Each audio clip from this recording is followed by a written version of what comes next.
we handed over to the Leningrad front the 6th Separate Brigade of Marines, about 5,000 sailors who came off the ships. On the ships under construction and coastal bases remained now only 30% of the personnel. The brigade went into battle first in the area of Strelna and Ligovo, and then was transferred to Volkhovstroy. On September 17th, the submarine M97, under the command of Lieutenant Commander A. Meinikov, returned safely from the reconnaissance of the Tallinn area. Her crew had perfectly fulfilled the task and illuminated us the situation in the Gulf of Finland. We could again conclude that the fascist fleet was not going to help its army near Leningrad. No large ships were seen anywhere. The sea was dead. This untied our hands, allowed us to throw all the forces of the fleet to support our armies fighting near Leningrad. And finally, scouted AI Milikov fairways promised the possibility of deploying submarines, and in the Baltic Sea sailors little did not limit themselves to reconnaissance. On the Tallinn roadstead they attacked and sank a fascist transport. Having reached the southern shore of the bay, the enemy sought to interrupt our sea communication Kronstadt-Leningrad. From Strelna to the head of the Sea Canal Dam was only 2 miles. This, of course, added to our troubles. But the battles fought by the enemy on the shore of the bay diverted his forces from the main thing. Our task was to prevent Hitlerites from withdrawing at least part of their troops from here. With the exit of the Nazis on the coast of the bay, the Oranian bomb patch, limited by a 60-kilometer arc from the Voronka River and the Koper Bay to Peterhof, was finally formed. The depth of this bridgehead in the widest place did not exceed 25 kilometers. But it held firmly. And it was from him subsequently began our rapid offensive. The failure of the Nazi assault we distinguished more and more clearly. The voices of people became more resonant, more cheerful. And when late in the evening the duty officer of the cipher and staff service brought me the next report, I asked the bright red-haired, freckled lieutenant with a smile, "Well, what's new?" although there was nothing particularly new. To report today the fascists again intensively shelled Leningrad, but the front advanced to the city much less than in the previous days. Attacks on the Pulkovo heights have been repulsed. The fact that the enemy was entrenching, at least in small parts of the front, spoke volumes. But if a little quieter became on the land route, then over the fleet loomed a thunderstorm. On September 18th, massive fire of heavy guns fascists directed at our cruisers Maxim Gorky and Petropavlovsk, firing from a position in the Sea Canal. The guns of these ships caused much trouble to the enemy advancing on Legovo. The cruiser Maxim Gorky was standing at the wall of the Klebnii breakwater of the trade port when the Germans concentrated the fire of several batteries on it. Although shells were falling nearby, the cruiser did not stop firing. He even shot down an observation balloon raised by the Nazis for correction. But here a 150mm shell hit the cruiser, caused great damage and fire. The crew of the cruiser, perfectly prepared to fight for the survivability of the ship, extinguished the fire and eliminated the damage. The ship continued to fire. One interesting detail. When the ship was under fire of enemy artillery, its commander, Captain First Rank and Petrov, in a narrow, limited space managed to turn around and take the cruiser to a safe zone. But the length of the ship is 200 meters. In peacetime conditions, such a maneuver in the port was allowed only with the help of 2 strong tugs. The second cruiser Petropavlovsk was harder hit. It was not yet a completed ship, it lacked a number of mechanisms and devices. It did not have independent running, the bilge system did not work. At the beginning of the war was urgently put into operation only the artillery of the main caliber, and thus the cruiser was a strong floating battery. It was hit in a day by 8 shells of large caliber. Fires broke out, water rushed into the holes, temporary portable pumps could not pump out water in time, and the cruiser with a roll sat on the ground. Among the hundreds of guns of the fleet firing at the Nazis, it was a relatively small loss, but still a loss. One thing consoled: the cruiser fulfilled its duty to the end and made its contribution to the defense of Leningrad. In the midst of a brutal artillery cannonade, our radio stations received a dispatch, transmitted in open text in Russian by order of the Chief of Defense: immediately cease fire. This foolish provocation was immediately unravelled, and only raised the morale of the artillerymen. Obviously not from a good life, Hitlerites let themselves on such a cheap trick. The sailors knew that the army and the fleet would stop their fire only after the complete and final defeat of the enemy. On September 19th, much earlier than usual over Kronstadt and the ships standing on the roadstead, appeared German spy planes. They were flying at a high altitude, and under them against the blue sky flashed white clouds from the bursts of anti-aircraft shells. The noise was incredible. Anti-aircraft guns were beating, it seemed, stronger than the heaviest guns. They, of course, prevented the scouts from descending, but it was not enough.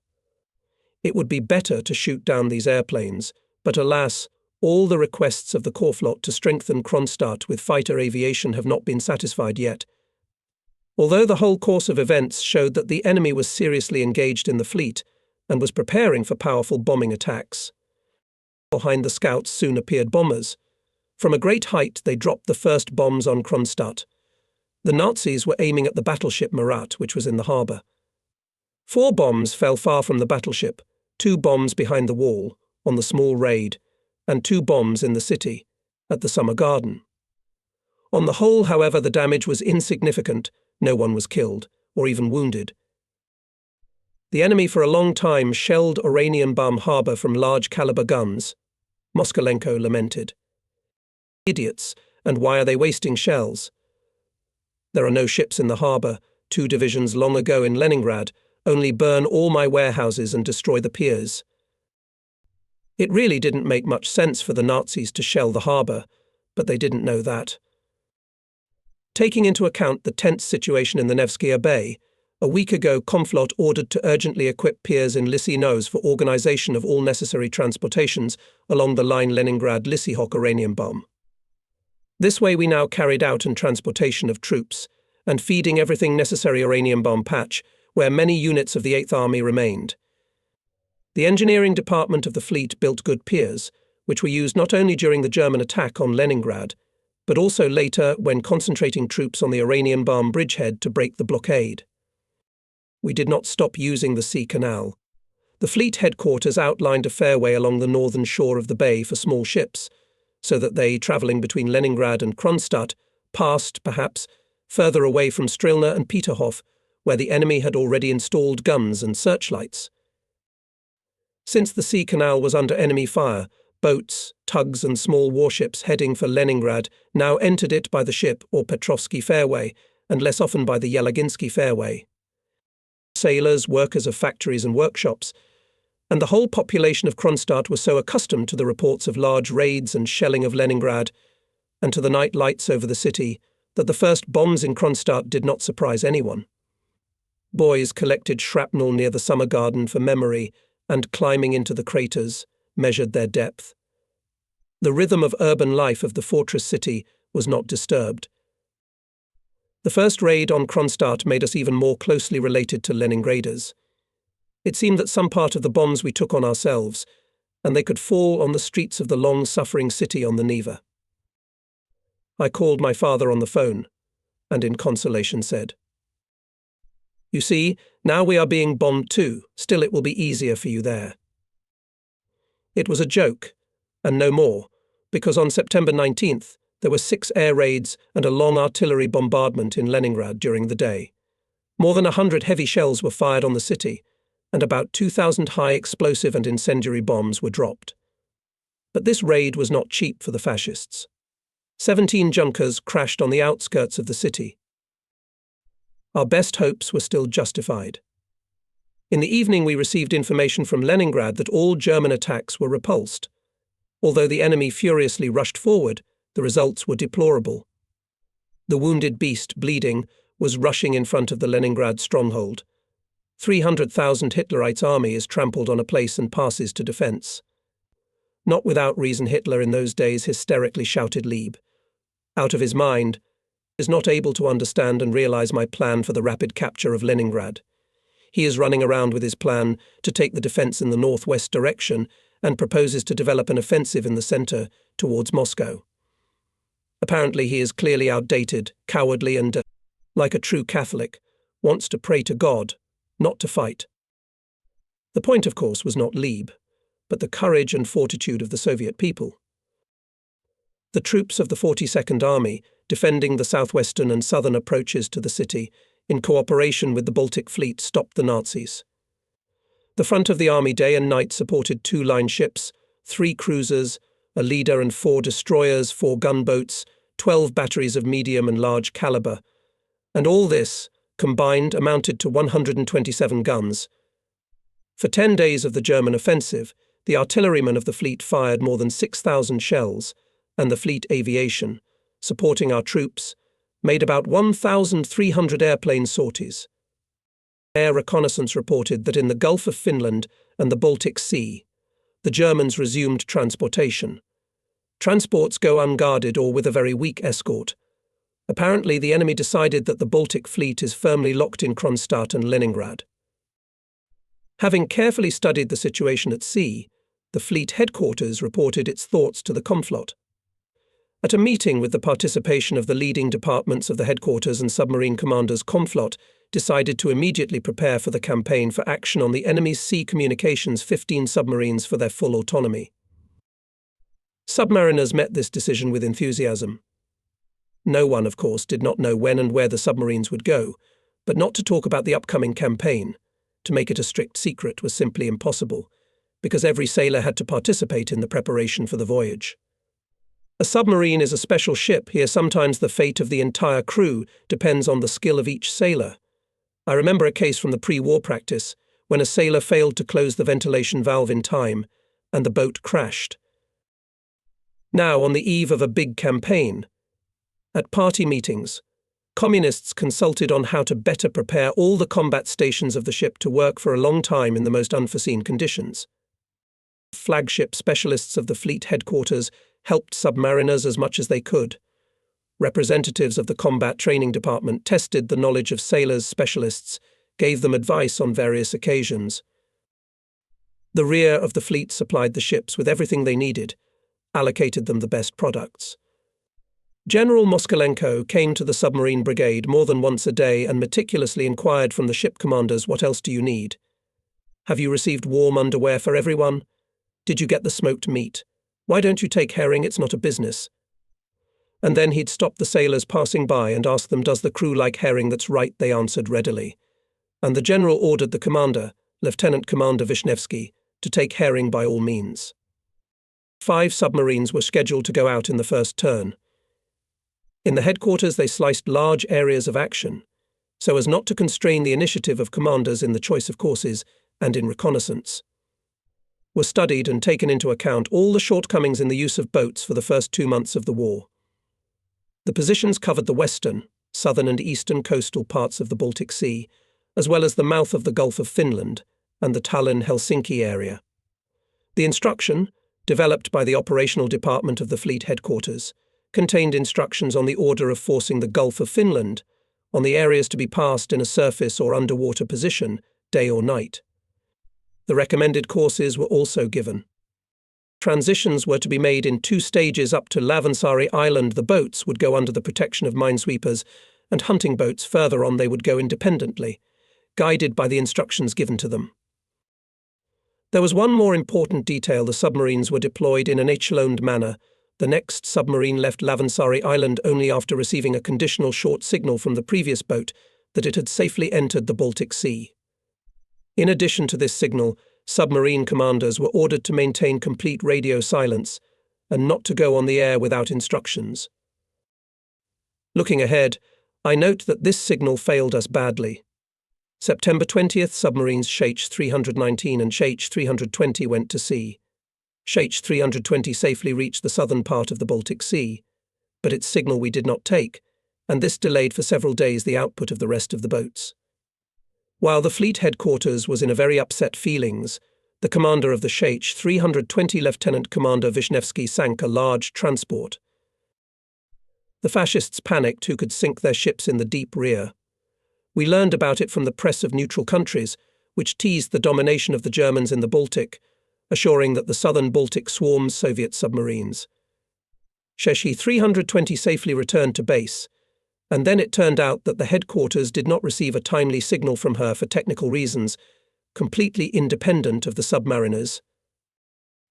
Our submarines were deployed according to the plan, and during the fall of 1941, up to the freezing of the Gulf of Finland, inflicted damage to the enemy, and most importantly, exposed before the world fascist bullshit about the blockade and destruction of the Baltic Fleet. Not only the deployment of submarines is significant autumn, gloomy day of September 20th. Early in the morning from the land route came requests for artillery fire. All ships, forts and railroad batteries fired. We fired on both the north and south shore. With the support of the fleet, artillery troops of the 23rd Army knocked the enemy out of Belustrov. On this section of the front, the enemy was firmly pressed into the ground along the line of our old state border, along the Sestra River, and until the beginning of our offensive in 1944, did not give, as they call it, any signs of life. Hundreds of shells drilled the sky over the bay. Under this peculiar fire roof, we safely transported from Oranienbaum to Leningrad an artillery regiment from the 8th Army units. Our fighters reliably covered from the air the ships, crowded with people and equipment. The enemy aircraft dropped several bombs on a small rocky island of Summers, located east of Gogland. Only our observation post was stationed on the island. No one was harmed by this bombing, but the bomb fragments slightly scratched two of our torpedo boats that remained in formation. This motoring of the enemy from side to side only confirmed his confusion from the failures near Leningrad. Our ships continued the large mine laying begun in early September. Thousands of mines blocked the approaches to Kronstadt in Kopo Bay, Luga Bay, under the northern shore at Cape Störsudden and in the Björkesund Strait. The day of September 21st did not portend anything special. It was quiet and sunny. In the morning, a German aerial scout appeared in the sky. As usual, our anti-aircraft guns slammed, an unimaginable noise arose, and the scout disappeared. Ships were entering the harbour after night mine, laying on the outskirts of Kronstadt. A report was received that a patrol boat, a hydrographic ship and 6 motorboats with meat and medicines, arrived safely to Hanko base from Kronstadt. From Levensari, another submarine went to Gogland as planned to reconnoitre the area. The fleet was firing on the front of the north and south shores. In short, our usual combat day was beginning. True, the enemy's aerial reconnaissance seemed to us more persistent than usual. The airplane kept high and repeatedly crossed Kronstadt from south to north, and back again anti-aircraft guns were firing again, and a couple of our fighters were chasing the fascist. Alas, to no avail. The scout soon left in the direction of Peterhof and was gone. At this time, the line ship October Revolution was going along the sea canal to Kronstadt, and from its 12-inch guns was continuously firing at the fascists in the area of Lygov. At 12 o'clock in the afternoon, the ship was on the traverse of Peterhof. At that time, a rolling explosion came to our ears. I looked out of the window. Sailors and workers passing along the street rushed to run towards the Petrovsky Park. Someone shouted a battleship exploded, and this news immediately travelled all over the house. They reported from the observation post a big explosion was seen on the tank of the battleship October Revolution, but it continued to fire its main caliber and went down the channel to Kronstadt. Flames and smoke cover the ship. Several dozen enemy planes are circling over it. The battleship is firing anti-aircraft fire at them. Fleet commander ordered me and my deputy FV, Zozulia, to go out on the boat, to clarify what ships are on the roadstead, and disperse them, because at any minute you can expect a repeat of the enemy raid. Bypassing the raid and giving orders, we on a fast staff boat EMB flew up to the battleship. The fire on the tank had already been extinguished, but the entire deck was turned from the bow to the first turret. Steel plates were sticking out on both sides. The explosion had destroyed the spire and all the anchor gear, but the anchor chain, which had survived intact, had been blown overboard for its entire length. The ship, however, using her strong machinery, continued forward, dragging the anchor along the bottom. We approached the gangway. The ship had just fired the last salvo of its main caliber. The anti-aircraft guns had fallen silent. Large black balls slowly rose on the battleship's rails, which meant that she had stopped running. We went up on deck. Despite the damage, a formidable, imposing look was our Oktobrina. All the windlasses were removed, the davits were blocked, the davits were removed from the deck, and the large entrance hatches were closed. Underfoot, like snakes, snaked the fire hoses that had been dispersed on the alert. The artillery turrets looked to port toward the enemy. The smooth, large, clean deck was empty. All the sailors were at their posts in the bowels of this steel giant. Only at the anti-aircraft guns froze men in iron helmets. The commander of the battleship, Rear Admiral Mikhail Zakharovich Moskalenko, my old comrade of my young naval years, was hurrying towards us with small, quick steps. Having dismissed the official report, I ask him what happened. We quickly go with him to the tank, and Mikhail Zakharovich on the way tells me that from behind the clouds came a whole flock of airplanes. 3 bombs hit the bow. The ship did not lose its fighting ability. Weapons and vehicles are still in service. Bastards tore up the tank. There are wounded and killed. We reached the first turret. We couldn't go any farther. The ship's tank had been torn apart, a monstrous wound gaping almost to the bottom, with mangled and twisted iron, pipelines, burnt parts of mechanisms sticking out. It smelled of burning. Not all the dead and wounded have not yet managed to extract from this chaos. I handed over to the commander of the battleship the order of the Komflot to go for repairs in Kronstadt. He did not need any encouraging words. By all that and how things were done around, I saw that this is a stronger, welded team of real sailors. No bombs could take them out of balance. The battleship's military commander, Pyotr Yakovlevich Savin, who proved to be an excellent organizer, came up to me. "A little bit damaged," he said calmly. "Well, nothing. The repair will not be long. The team will help the plant. The cannons are intact. That's the main thing." Powerful tugs came to the bow and stern of the battleship, but it was dangerous to move further. Forts and ships on the roadsteads again bellowed 100 anti-aircraft guns. The pale blue September sky was at once dotted with white caps of bursts. Several groups of bombers were approaching. We moved away from the battleship, and for one moment it seemed that it was our big white boat that was being bombed. The bombs were falling very close, and their fragments were flying through us. Captain First Rank Zozulia went to the bridge of the boat to watch the correctness of the petty officer's maneuvers. We gave 20 knots, and in a few seconds all the splashes from the bombs remained astern. But now, to our surprise, in front of the bow of the boat, rushing south, began to grow small candles, apparently from the fall of medium-caliber shells. Where did they come from? Someone noticed the flashes on the outskirts of Peterhof. We turned around again, and now we were flying at full speed towards the eastern raid. Always cheerful F.E. Zozulia leaned over the bridge railings and, overpowering the roar of 2 aircraft engines of the boat, shouted to me. "Look." He pointed with his hand at the destroyers. One of them was shrouded in smoke and burning, slowly sinking and lying on board. We went around the east side of the small raid and the ships fought off air attacks with fire. Muffled explosions were heard in the city. Fire was blazing and clouds of black smoke with round caps floated into the sky. Obviously the fascists took seriously for the fleet and its main base. When we approached, the crippled destroyer removed the last wave of enemy bombers. Immediately the anti-aircraft guns fell silent. The fire on the destroyer stopped. The ship with a large roll sat on the ground shallow eastern roadstead. Approaching the board, we recognized the commander of the destroyer Sterigoshi Captain 2nd Rank Zbritsky and Regimental Commissar Malyavkin. Both were bandaged and, like Negroes, black with soot. Short round-faced Zbritsky spread his hands.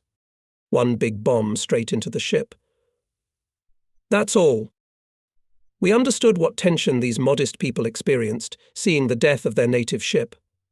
Therefore, without any questioning, I ordered, first of all, to load all the wounded onto our boat. Last, we took off the wounded commander and commissar of the destroyer. E.P. Zbritsky held up well. He even did not lose his sense of humour. Going around the wounded, he joked with them.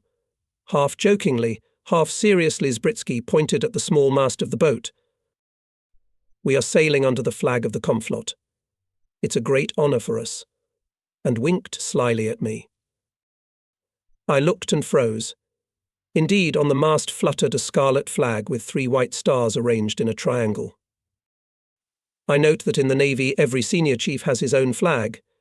This is an ancient and strict rule, which is strictly followed. Flag Komflot with 3 stars belongs only to him, and without his permission cannot be raised anywhere. The Chief of Staff of the fleet is entitled to only 2 stars on the flag. What's the matter? I angrily asked the chief officer of the boat. He was also perplexed and ordered the sailor signaller to lower the flag immediately. In my heart, I was very dissatisfied with this oversight. It turned out that we were impostors running all over the raid. And what was our general surprise when the signalman unfurled the flag in front of us, and we saw 2 white stars on it, and next to them a hole from a small piece of shrapnel. Zbritsky's teeth and whites of laughing eyes glittered dazzlingly on his smoked face. Comrade Chief of Staff, this is a very good omen. You will definitely command the fleet. I did not give then the meaning of this joke, but more than 10 years later, when I commanded the Pacific Fleet E.P. Zbritsky, chief of the marching staff on a large exercise, came up to me on the bridge of the cruiser and reminded me. You see, I was right then. Now on your flag the 3rd star is already real, not a hole from a shrapnel. We were on our way to the small raid when the big raid started again. A dozen bombers raided the transport standing here. Bombs were falling everywhere. The boat shuddered incessantly, the water blown up by the explosions flooded the deck. We were worried about the wounded, they needed urgent medical help, and the hospital was still far away. The next waves of bombers dropped their cargo on the warships and on Kronstadt. Again we were deafened by unimaginable cracking of anti-aircraft guns and deafening heavy blasts of explosions. We were going at full speed along a small old transport Maria, and at that moment it was hit by a bomb. In an instant the transport is blown away like a dandelion from a breeze, and its wreckage is hidden under the water. The wounded on the deck of the boat are nervous. Calm them as we can. We gave full speed, the boat goes on the redan and flies among the chaos of splashes. No sooner had we moored at Petrovskaya Wharf than the 4th raid began. The cruiser Kirov, destroyer Gordy and submarine Sheich 306 received minor damage. Significant losses in the city.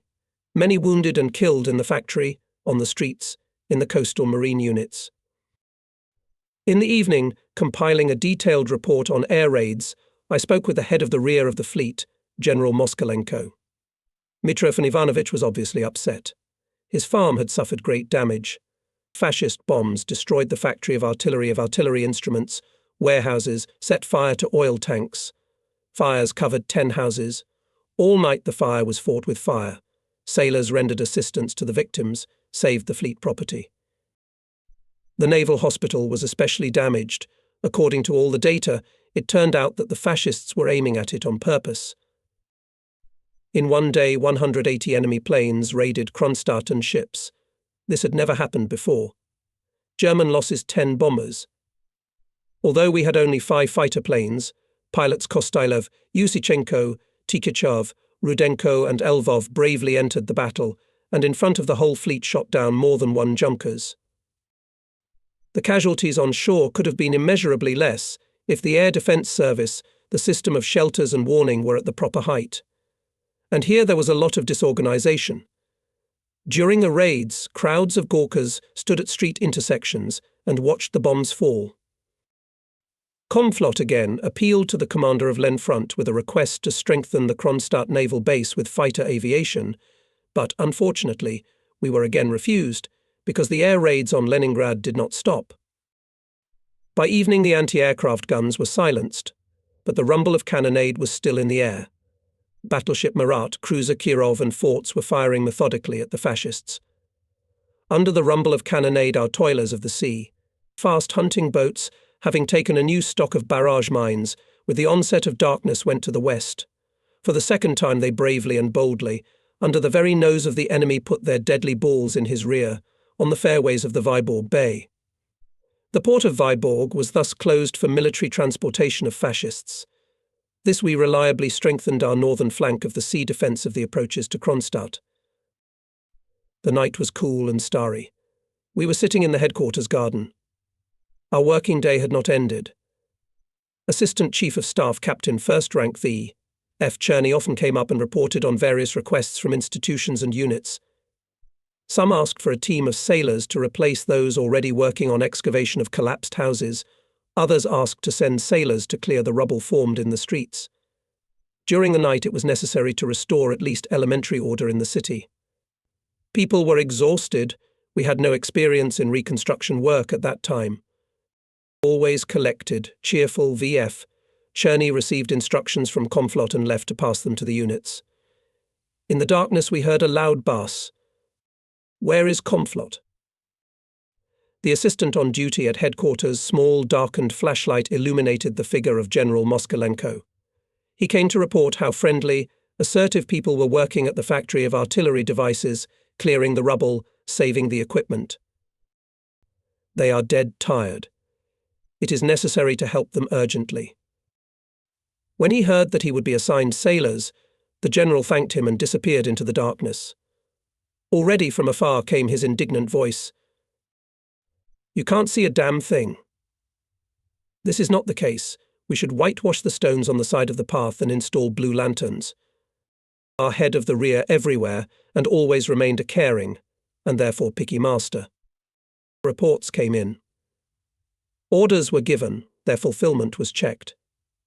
The night flew by in troubles. The glow of fires over Peterhof and the southern part of Leningrad dimmed. Heavy guns of ships and forts were firing methodically at enemy positions. Voices were silent, officers and sailors were dozing in their places, only the duty service of the headquarters posts was awake. And at 5:15 a.m.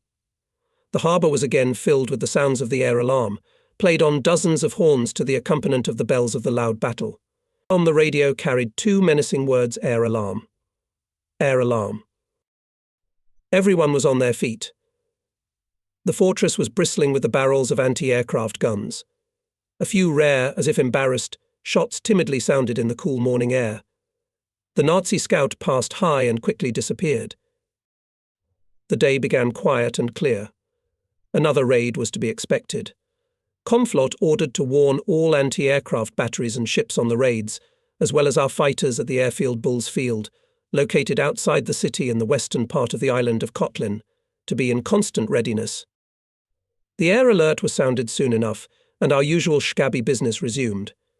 Today ended the formation of the 7th Independent Marine Brigade of 5,000 men.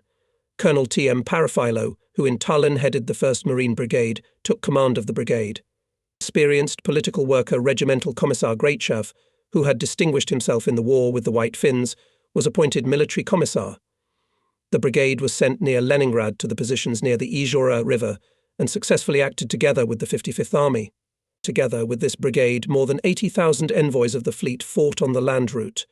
They could be found on all parts of the Leningrad front, and even near Moscow. Since 8 in the morning again opened fire battleship Marat and cruiser Kirov on the southern coast and Kronstadt forts on the northern coast. And suddenly the quiet rumble of the cannonade was broken into by the unusual sounds of sharp bursts, quite unlike the explosions of airplane bombs. Through the window I saw a tall water candle rising above the thinning foliage of Petrovsky Park. The enemy was beating from heavy guns from the southern bank. The fire was conducted on the ships on the roadstead and on the naval plant. Part of the shells fell in the city. The shelling was unexpected for Kronstadt, and therefore there were casualties, especially at the naval plant. The ships received only minor damage, which did not affect their fighting ability. Of course, the return fire of the fleet and coastal batteries on the fascists did not stop for a minute. Conflot ordered the Chief of Fleet Artillery, Rear Admiral I. Gren, to immediately take measures to suppress the batteries that were shelling Kronstadt. Fleet headquarters, using the Tallinn experience, began to organize a system of smoke in the most important areas of the fortress and ships. This measure was also useful here. It confused the enemy. His fire became ineffective. At 3 p.m. the air alarm signals were again sounded. About 40 fascist planes appeared in the clear white sky among white flakes of anti-aircraft shells bursts. Some were dive-bombing the ships, others were dive-bombing the naval plant. Bombs fell like peas from a bag. And immediately we saw a black plume behind the German airplane, which turned away into the sea and soon fell apart. There was noise and shouts of approval all around. Meanwhile, the ground shook. Bombs were exploding quite close. Reports began to come in. At the Morzavod, the dock wall was destroyed. Shrapnel hit the floating submarine base Smolny, destroyers menacing and strong, as well as one of the submarines and minesweeper. Today, especially assertive acted 6 of our fighters. The pilots upset the fighting order of enemy planes, resolutely rushed at them, shot down 8 junkers. Many Nazis were forced to throw bombs into the water. And yet 6 fighters could not block the way to 4 dozen dive bombers.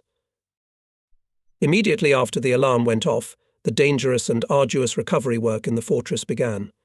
Some of the bombs were retarded. Worked the entire city, the entire fleet, especially labour-intensive, was the repair of the electrical system at the Morzavod and the docks. And the heavy guns of battleships, cruisers and forts continued to alternately conduct methodical fire on the enemy on the southern and northern shores. No raids can drown out the fascists, our guns, said the sailors. Not a single bomb or shell has hit the fleet headquarters yet. This is sheer luck. After all, a large, beautiful white house, all its facade overlooked the south side, and was perfectly visible not only from Peterhof, but also from all the heights located behind it. Taking into account the artillery shelling and bombing of the fortress, it was decided to move the military council and the headquarters of the fleet, as well as all the central administration on the outskirts of the city. For the fleet headquarters were allocated barracks of coastal defence units on the western outskirts of the city. In the courtyard of this military town, in a separate house located, and the military council. A few dozen metres away was the underground command post of the fortress air defence. Part of it was occupied by the operational duty officers of the fleet headquarters. However, even during air raids or heavy shelling of Kronstadt, we used this reliable shelter very little. Only in the morning, and in the evening we, with the head of the operational department, Pilipovsky, came here to study the general situation in the theatre, developed overnight or during the day. All current operational work was carried out in the headquarters ground barracks. A thing of the past, but it was worth falling on the middle of the courtyard 1 bomb or 2 heavy shells, and from the fleet command and its headquarters would be only memories.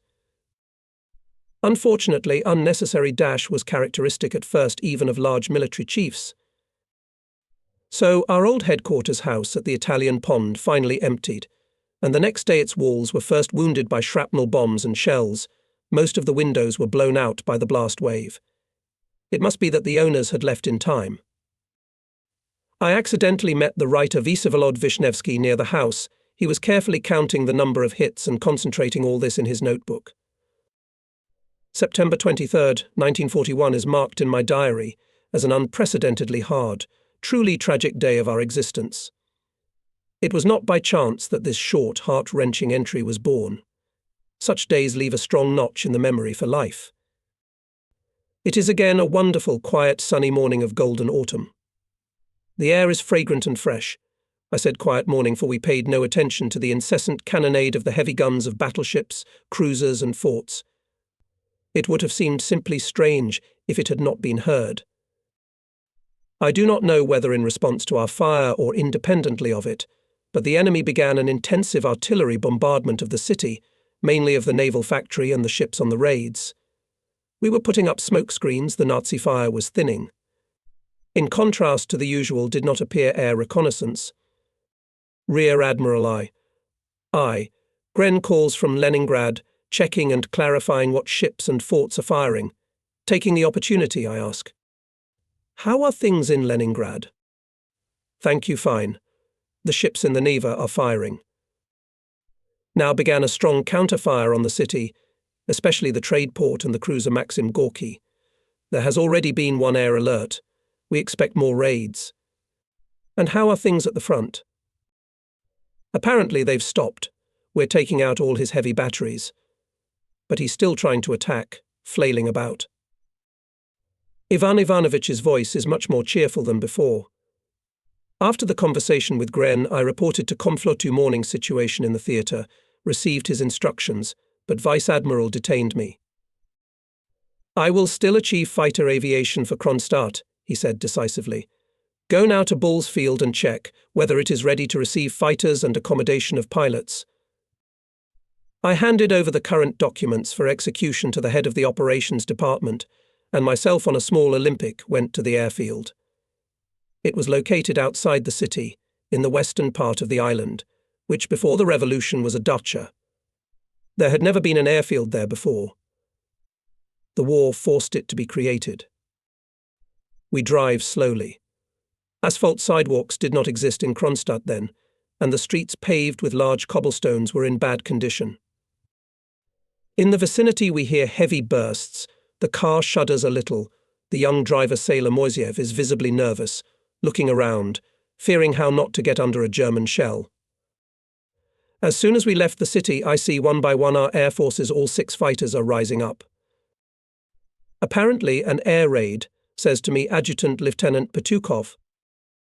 I did not have time to answer, as at once on the shore and on the ships standing in the distance on the roadstead crackled anti-aircraft guns.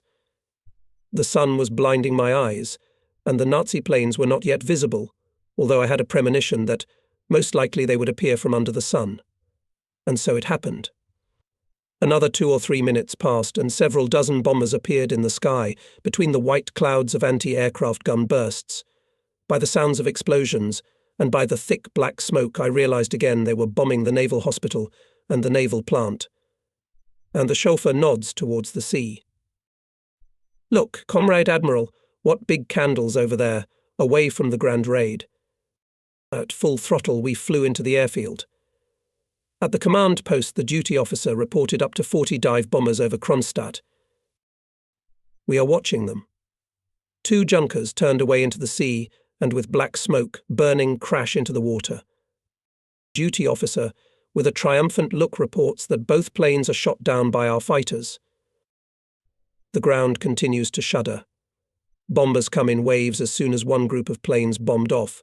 Another one comes, and again bombs are flying. Again muffled explosions are heard. The raid lasts a long time. There is no alarm yet, but it seems to me anti-aircraft guns are firing less often and gradually fall silent. Having toured the airfield, having examined all its dugouts and huts, having clarified all possibilities of receiving additional airplanes, we decided to return faster. We can take even a whole regiment, the pilots told us, but let's hurry up. It's a shame that the enemy impudently flies, and we can do nothing. We don't have enough forces. They are right, 6 Hawks against dozens of bombers. It's a shame for our humble heroes. I couldn't promise them anything, because I knew that it's not from a good life. I had to go to the Chief of Rear General Moskalenko, and with him to clarify everything that concerns material support and living arrangements for pilots, if they will be sent to Kronstadt. The city was noticeably emptied, people became conscious of discipline, the service of MPVO was now working more clearly, and in an organized manner. The inhabitants were no longer carelessly walking along the streets. Only curfew cars, firemen, sanitary and military trucks were passing by. A stamp of gloomy business-likeness lay on the old city, and tension was felt in everything. About 11 o'clock we drove up to the rear of the fleet. On the ships in the military harbour again rumbled anti-aircraft guns, and then they were picked up by long-range batteries. It was not reasonable to take shelter during the bombardment in a simple old house, which stood almost near the ships, and we drove straight into Petrovsky Park on the Olympic. Somewhere there must be gaps. But where are they? We found the park empty, and could not find any cracks. The frantic crack of anti-aircraft guns and the very close bursts of bombs captured our attention. The fascists were making the biggest raid on Kronstadt. Under our feet the ground was no longer shuddering, but was shaking. When the bombs fell on the naval plant, besides the rumble of explosions we could hear the clang of iron and the rumble of collapses. We were standing not far from the monument to Peter the Great, under a large tree decorated with autumn gilding. Above my head I suddenly heard a child's anxious cry. Uncle Admiral. Look, they are flying to us. They are flying. I raised my head and marvelled. Quite high on the branches sat a few boys. They stretched out their hands in the direction of approaching airplanes to us. Get down at once, you little devils, I shouted, but my words made no impression, and only the little one who sat below them all answered importantly. No. Down there is nothing to see, and it's scary. I thought, here they are, our boys sung by Gaidar. They're the kind that make heroes, wherever you meet them. A big bomb fell into the water near the factory. A gigantic water column flew into the air with a noise. Junkers raided in groups. One bombed the naval plant and the hospital, another the ships on the Grand Raid, and the third, the largest group, hovered over the military harbour, forming a closed circle, which our pilots nicknamed Damn Carousel. The planes took turns dropping out of the circle, dive-bombed and bombed the ships. And from the tree again heard children's voices. Uncle Admiral. Look, it's falling. It caught fire. It's ours shot down. I did not see the falling junkers, but in my heart rejoiced. Several dozen airplanes, circling among the mass of white clouds of anti-aircraft bursts, one by one begin to dive on the battleship Marat. Explosions one after another. Flames burst from the bow of the ship. Again explosions, and again huge clouds of fire. I can clearly see how the huge Foch mast with gangways, chambers, bridges and platforms, solidly dotted with figures in white sailors' uniforms, slowly separates from the ship, not very quickly rolls to the side, and then split into pieces and with a rumble collapses into the water. Just below the mast, the gun turret has risen just as slowly, its 3 12-inch guns breaking apart and also flying into the water. The bay seems boiling from the mass of red-hot steel thrown into it. The bow of the battleship has disappeared. Its first tube is not visible. Hundreds of heads float in the water, a cloud of smoke hanging above them. And no matter how fiercely the anti-aircraft guns beat, I can clearly hear the growing rumble of human voices. I'm scared. I rush across the road to the rear department, call the BFKP, order immediately all sanitary cars to Rogatka and Petrovsky Park. Dinghies, boats, tugs were already lifting sailors out of the water. Baltic fighters continuously attacked the fascists. But what could 6 of our aces do against the whole armada of dive bombers? They shot down a few planes. The rest were gone. As if with a giant knife, the whole bow of the battleship was cut off up to the second turret. The ship went to ground. 3 of her other turrets remained standing. One wonders at the power and durability of these ships of old Russian construction. When I went up to the battleship, the deck was already cleaned up, everything was lying and standing in its place. And only coming to the second tower, I found myself on the edge of the abyss. Here the deck broke off.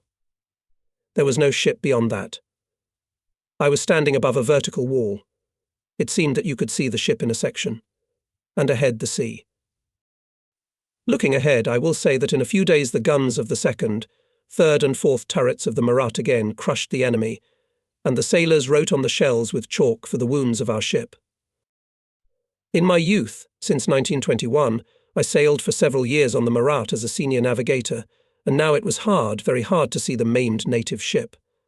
And life was already boiling around.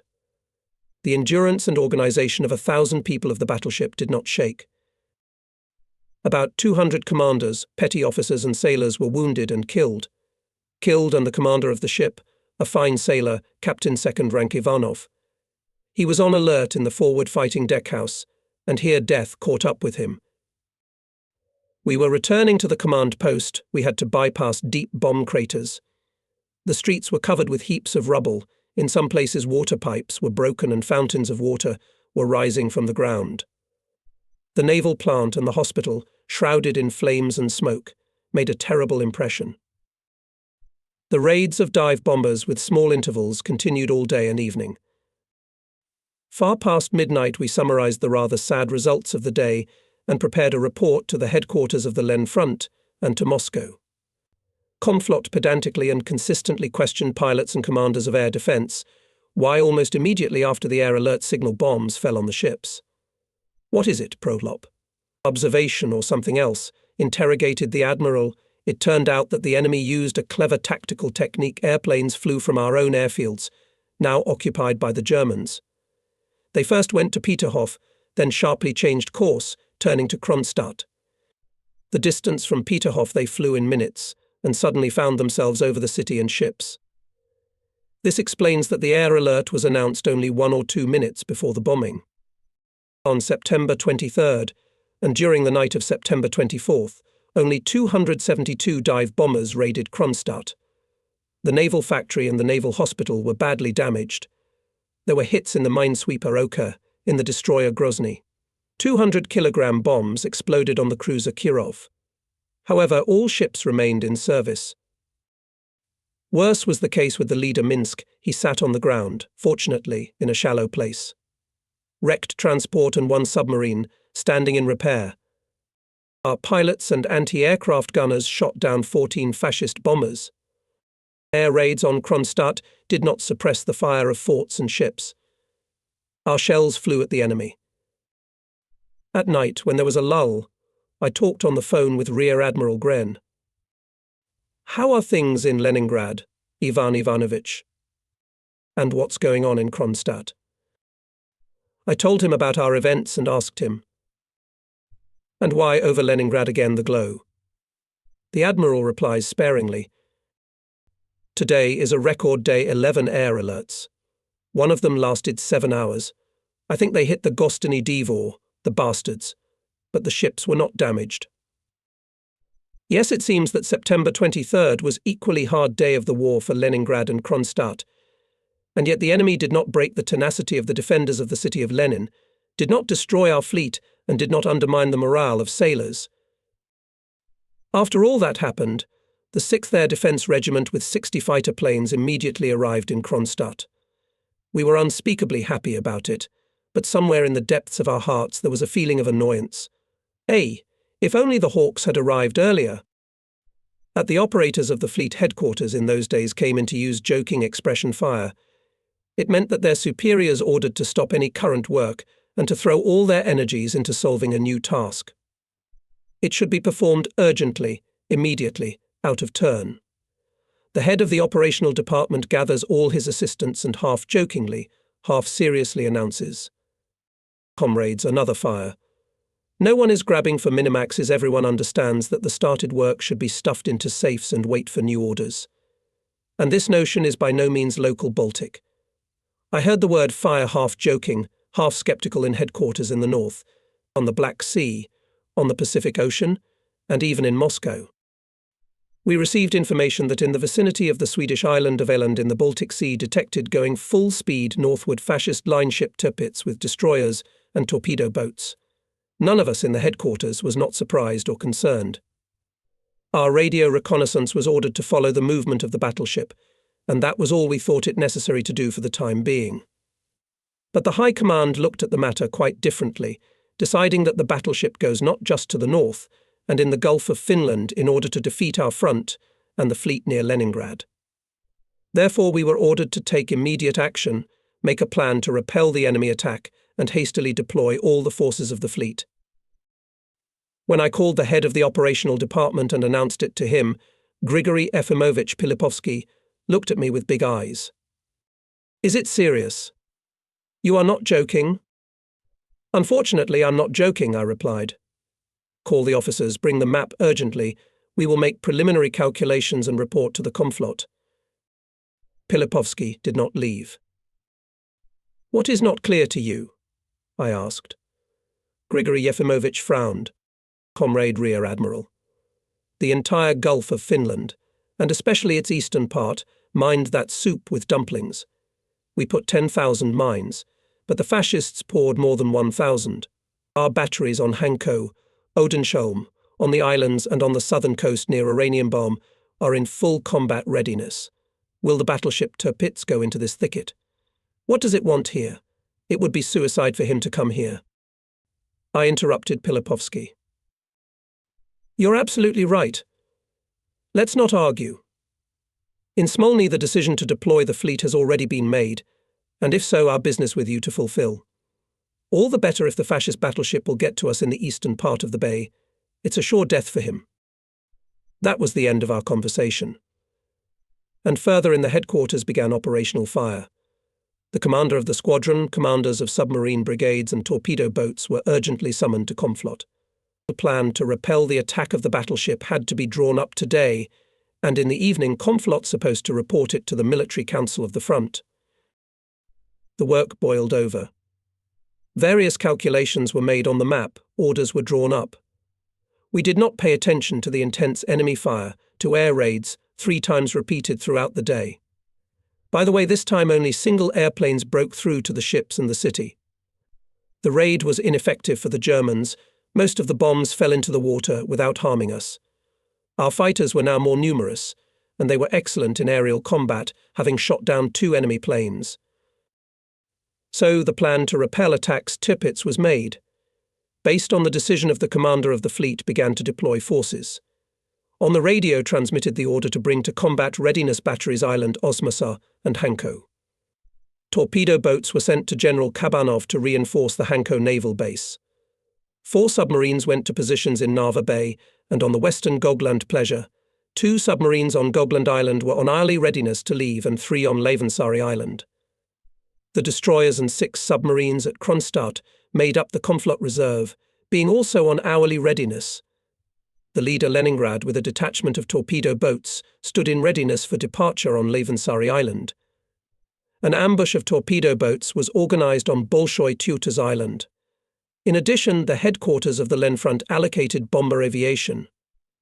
A large group of ships, consisting of basic minesweepers and hunter boats, carried out mine laying near the islands of Summers and Seskar on the way of possible movement of the Nazi battleship. On September 27th, the deployment of the fleet was completed. We were very worried about torpedo boats, but they passed safely to Hanko. Thus, everything was ready. We are waiting for a day, second, third, and the fascist battleship is not there as it is not. The enemy daily conducts intensive artillery fire on ships in Kronstadt and on the devastated Oranienbaum harbour. We in turn put smoke screens, then the fascists temporarily silence. As soon as the veil thinned, they open fire again. And the battleship is still gone. What intelligence data about the battleship? Asked Komflot, who had just returned by boat from Leningrad. No data. As well as the battleship itself, I replied. Admiral is not angry, he understands everything well. The situation became clear much later. In the war there are different curiosities. So we were waiting for the fascist squadron at home, on the doorstep of our home near Kronstadt, and the fascists, lurking, waiting for us, and set their nets in the northern Baltic. They believed that exactly in these days our Baltic fleet would leave Leningrad and Kronstadt and rush to intern in Sweden. Apparently this was in the plans of Hitler's admirals, and as we know, any plan, including a stupid one, was a dogma for the fascists. So they decided to give battle to our fleet in the northern part of the Baltic Sea. September 24th in Abu Island Skerries came a squadron of battleship Tirpitz, heavy cruiser Admiral Scheer, light cruisers Nuremberg and Cologne with destroyers, minesweepers, torpedo and patrol boats. Another squadron of light forces consisting of cruisers Emden and Leipzig with 2 destroyers by this time came to Libava. At the Finnish airfields concentrated dive bombers. The Germans had calculated everything in order to intercept and destroy our fleet, but only they did not know the most important thing, that we were not going to go anywhere. Until September 27th, the fascist squadron stood in readiness in Abu Island Skerries and in Libava, not even trying to stick its nose in the Gulf of Finland, and then left without bread. We kept our forces in the sea much longer and their curtailing was finished only in the middle of October. We waited for the enemy, and the enemy waited for us. That's how it happens sometimes. On September 27th, the Germans bombed Kronstadt for the last time. 50 bombers came, they again aimed at the line ships, dropped about 100 bombs, and most of them, into the water. But our fighters and anti-aircraft gunners were much more successful and shot down several planes. At this point, the fascists ended their mass raids on Kronstadt and the fleet, having decided, obviously, that the game was not worth the candle. The fascist army near Leningrad was stopped. It was entrenching itself, preparing to move to the defence, but still the fleet artillery did not give it rest. Our Oranienbaum heel was firmly entrenched. The enemy was exhausted here too, made no attempts to attack, but only daily conducted a methodical artillery attack on harbours and ships on the roadstead. And although there was still fighting along the whole front, especially in the area of Uritskek, Pulkovo, Kolpino, it was clear that we had won the battle. The fascist armies, advancing through the Baltic to Leningrad, by the end of September lost more than 190,000 soldiers and officers, 500 guns and 700 tanks killed and wounded.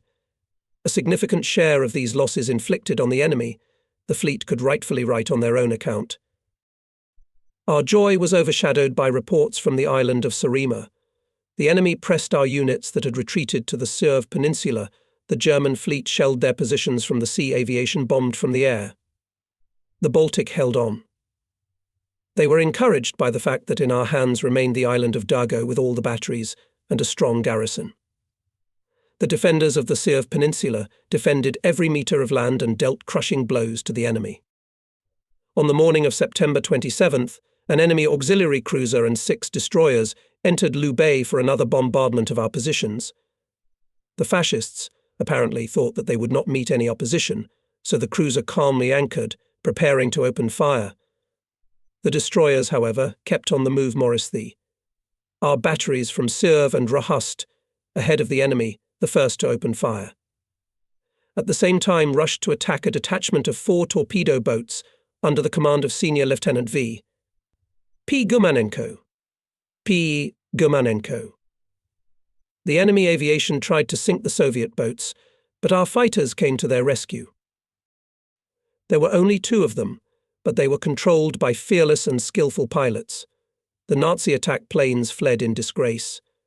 Meanwhile, under the cover of smokescreens, boats approached the enemy ships. Boat Lieutenant N.N. Kremensky 2 torpedoes sank a destroyer.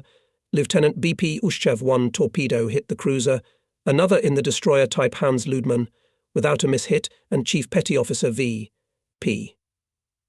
Afanasyev and the Chief Petty Officer P. Afanasyev and Senior Lieutenant V.P. Gumanenko. As a result, 2 destroyers were sunk. Cruiser and destroyer squadron received serious damage. At the same time, we lost 1 boat of Lieutenant N. Kremensky from a direct hit of a shell.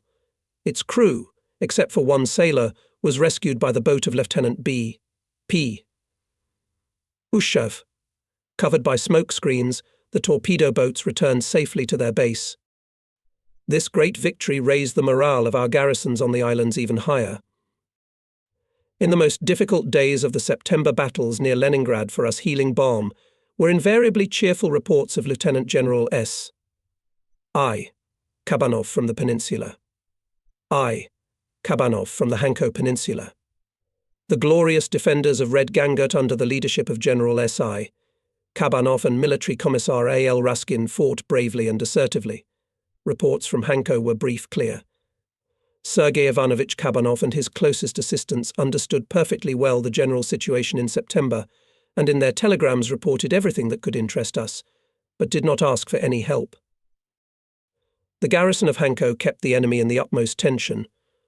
The small garrison managed not only to defend its positions, but also to considerably expand its operational zone, occupying in July and August 19th surrounding islands. Hanko's small air force supported even the units of the Moonsund archipelago on more than one occasion. In the defense of the base, a great role was played by the headquarters, headed by Captain 2nd Rank Maximov, a knowledgeable and proactive officer. The Khankovs created capacious underground shelters, where people were sheltered during shelling and bombardment, where supplies were stored. There was an underground hospital, and even an underground hangar for airplanes. In the battle for Hanko, a friendly fighting team was forged. I knew well an excellent artilleryman, the hero of many landings on the islands, Capt. M. Granin, the commander of the hunting boats, Captain 2nd Rank M. E. Poligaev, who with his small ships entered the battle against enemy boats, skillfully camouflaged the artillery of the base, and perfectly organized its combat, used Major General of Artillery I. N. Dmitriev. When the fleet left Tallinn, the situation on Hanko became more complicated. Communication with the big land became difficult, supply was disrupted. It was necessary to save shells, food and fuel. In addition, S.I. Kabanov had to take under his guardianship the fortified island Osmosar, located on the southern shore of the Gulf of Finland, to transfer here on boats reinforcements, food and ammunition. The fascists repeatedly tried to break through the defense of Hanko. At first they supposed to capture Hanko by August 1st, then they pushed back this term to September 1st, and then to November 5th. 36 times the enemy rushed to the assault, all in vain. Hanko Naval Base turned into an impregnable fortress. It diverted significant enemy forces, thus facilitating the situation near Leningrad. This was well understood by the Gangutians, and therefore fought fiercely and selflessly. The feat of the Hankovites entered the heroic annals of our motherland.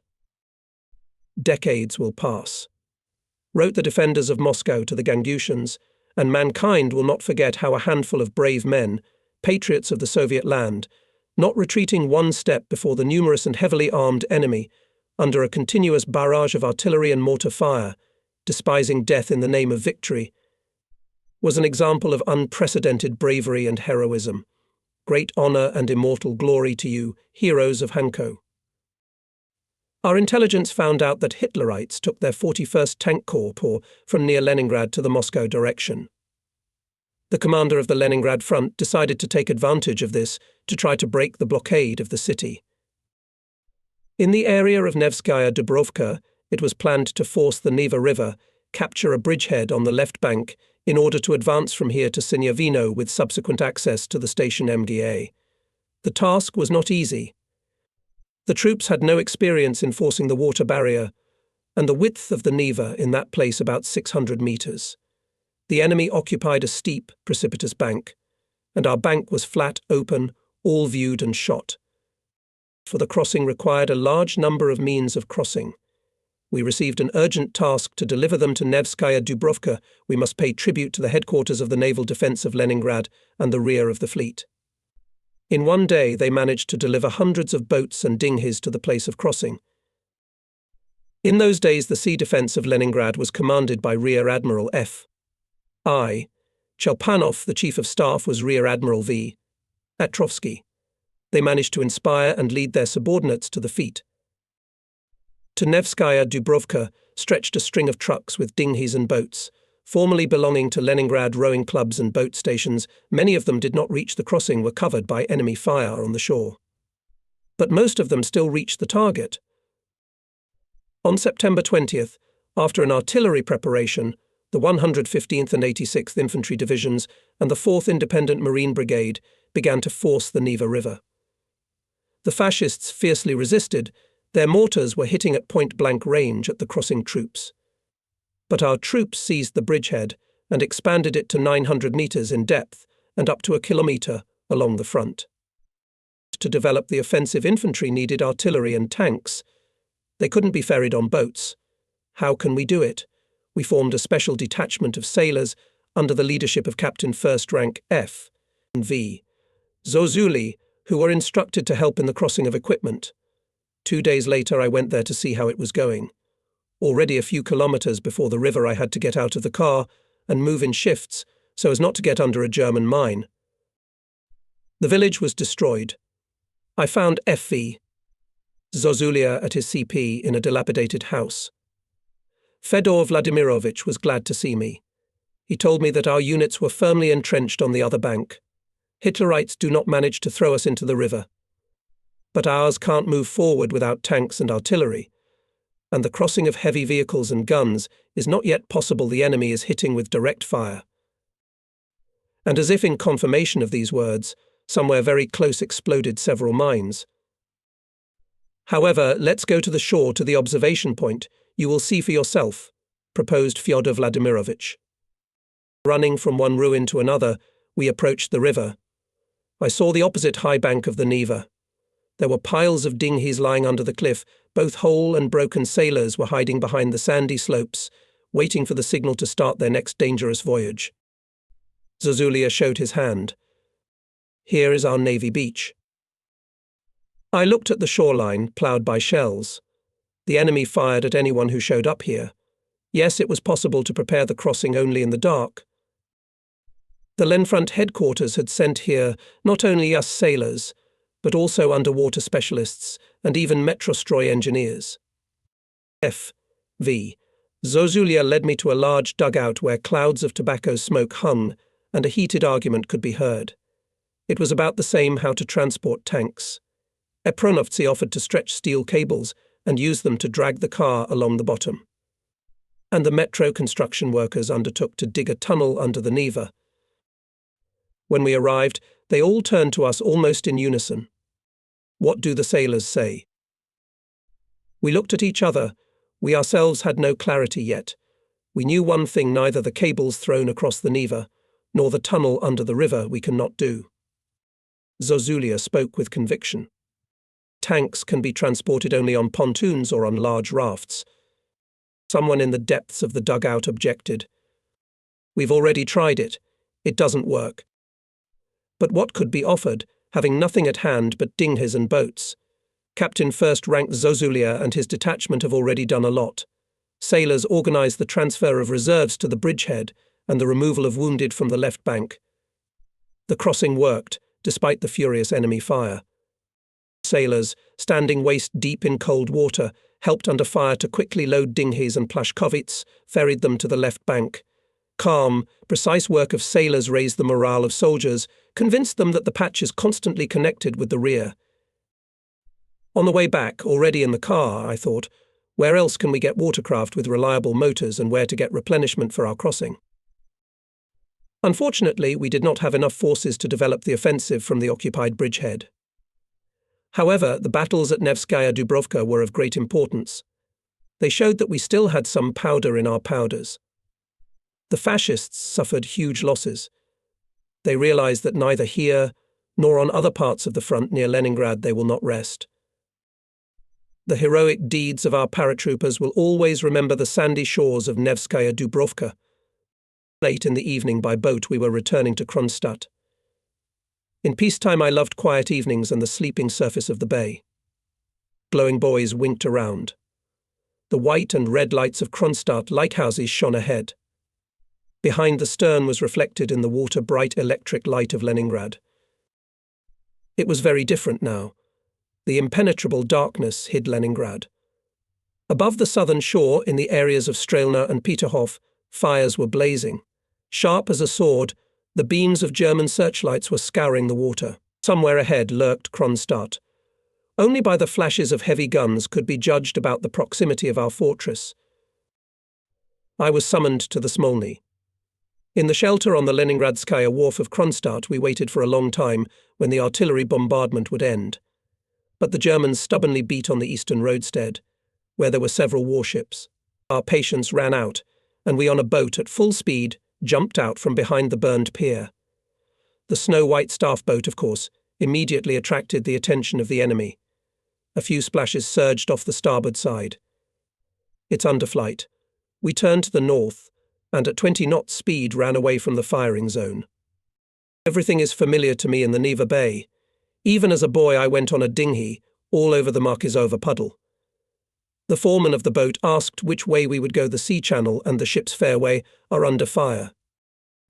"Nothing," I reassured him and stood next to him at the helm. "Take another left."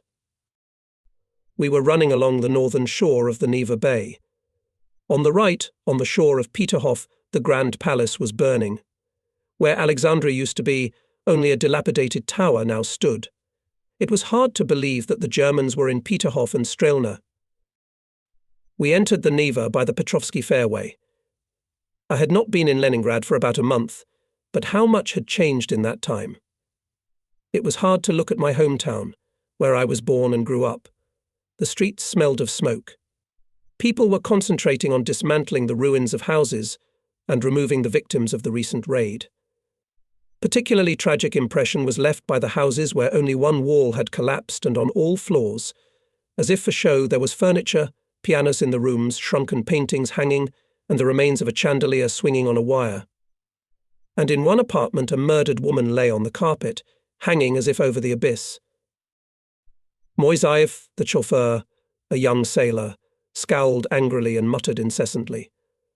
"Bastards. Bastards. Damn bandits." In Smolny I was taken to a Zhdanov, secretary of the Central Committee of the party, a member of the Military Council of the Front. Alexandrovich said, "We decided to create the Leningrad Naval Base, which should organize the sea defense of the city, including in winter on the ice of the Gulf of Finland. What do you think if we appoint you commander of this base? You will also be the deputy on the sea part of the commander of the internal defense of the city. I answered that Leningrad is my homeland and I consider it a great honor to defend it at any post. Well, that's fine. The next day I said goodbye to my comrades in arms and left for Leningrad. The morning of October 1st dawned, and I was already on Vasilievsky Island. With excitement I entered the building of the Naval Academy, which was very familiar to me. This is now the headquarters of the Naval Defense of Leningrad. Almost 10 years have passed since I graduated from this oldest educational institution of the Russian Navy. I remember the shine of copper on the massive heavy doors, the snow-white marble staircase with the traditional red carpet, and at the entrance the invariable old doorman Yurovich, who began his sailor service on sailing ships. In the academy lobby one could meet then old Baltic sailors K. I, Dushanov, N.A. Bologov, S.P. Stavitsky, N.B. Pavlovich and other flagmen of the Civil War era, who became venerable scientists and naval leaders. Now the colours have faded. The lobby became quiet and empty. An unfamiliar sailor with a machine gun on his chest carefully checked my documents at the door. I walk down the deserted stairs and corridors. Classrooms are open, bookcases are unlocked, everything valuable from them has been taken out long ago. The large windows are bricked up everywhere, and the once bright high classrooms now seem low and gloomy.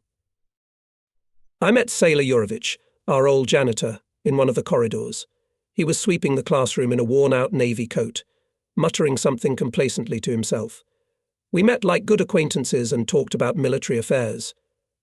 The old man could hardly remember me, but when I mentioned the year of my graduation from the academy, he smiled amiably and slowly, as if really remembering, replied in a quiet, thin voice. And how, my dear fellow, I remember you. You graduated from the academy at... And then Yurovich called the name of the former head of the academy at that time. The old sailor was already 93 years old, but he had not left his labour post for a long time and tragically died shortly after the academy celebrated its centennial anniversary. The Naval Defence Headquarters was located in the basement of the academy. Here at the control room were operational duty and management of artillery of the fleet and coastal defence. In an uncomfortable narrow room overlooking the courtyard, I was cordially met by my predecessor F.I. Chelpanov, who had already received a new appointment. Waiting for you. Let's not waste time. And immediately getting down to business, Rear Admiral stepped to a small safe, took out and put on the table several folders with operational documents. Since my cadet years, I know Fedor Ivanovich. Chelpanov was known in the Navy as one of the best artillerymen. He was small in stature, heavy, with a round, almost naked haircut head, with sly little eyes. Like a ball, he rolled over on his short legs. However, he did everything in no hurry, and did not fuss even under the enemy's fire. Our detailed conversation about the situation in the operational zone of the new naval base, which was still being formed, lasted until evening. It was interrupted by a telephone call. Commander of the Sea Defence urgently summoned to the front headquarters. Chelpanov replied that he was giving up his business. I understood that in his mind he is already far outside of Leningrad, in another theatre of war, and he clearly does not want to go to headquarters. You go, he said. Take with you Chief of Staff Rear Admiral Petrovsky. He is aware of all matters. There was no time to think. It was good that we also knew Vladimir Alexandrovich Petrovsky from our cadet years. He is an educated and neat officer. Before the war he was also engaged in literature at his leisure. He signed his works about the sea and sailors with the pseudonym Vladimir Necht. He made an excellent chief of staff. Together with him we went to Smolny. The head of the operational department of the front headquarters, General Dmitry Nikolaevich Gusev, briefly familiarized us with the situation. After the breakthrough of the Nazis to the Gulf of Finland in the area of Strelna, Peterhof front near Leningrad temporarily stabilized. It was necessary to eliminate this breakthrough by a counter-offensive of our armies into the flanks of the enemy. According to the plan of the front commander, the 42nd Army was to advance from Leningrad to Strelna and the 8th Army to Peterhof from Oranienbaum. The front commander ordered tomorrow, October 2nd, at dawn to land a landing force to support the 42nd Army. One company of the 6th Separate Brigade of Marines should be landed here. And with these words the general pointed with a pencil a point on a large map lying on the table. We leaned over with Petrovsky and looked at each other in surprise. The point of the intended landing, a fisherman's cottage, east of the typewriter factory, was only a few kilometers from the front line. In this place, of course, we had to expect the location of the Nazi tactical reserves of the front. A number of questions immediately arose before us, but we did not have time to ask them. We were summoned to the front commander. Army General G. K. Zhukov met us. K. Zhukov met us with restraint and sternly. He looked at me with tired eyes and dryly asked, "Cases and duties have not yet taken?" "No." "Well, good, you will have time to take, and now get down to business." Going to the map. Zhukov showed us the place of landing. "A company of sailors is to land here to meet the 42nd Army. Is that clear? Don't invent any landing operations. Act quickly and secretly. Move the company, that's all. Do you know the place?" "Yes, I do."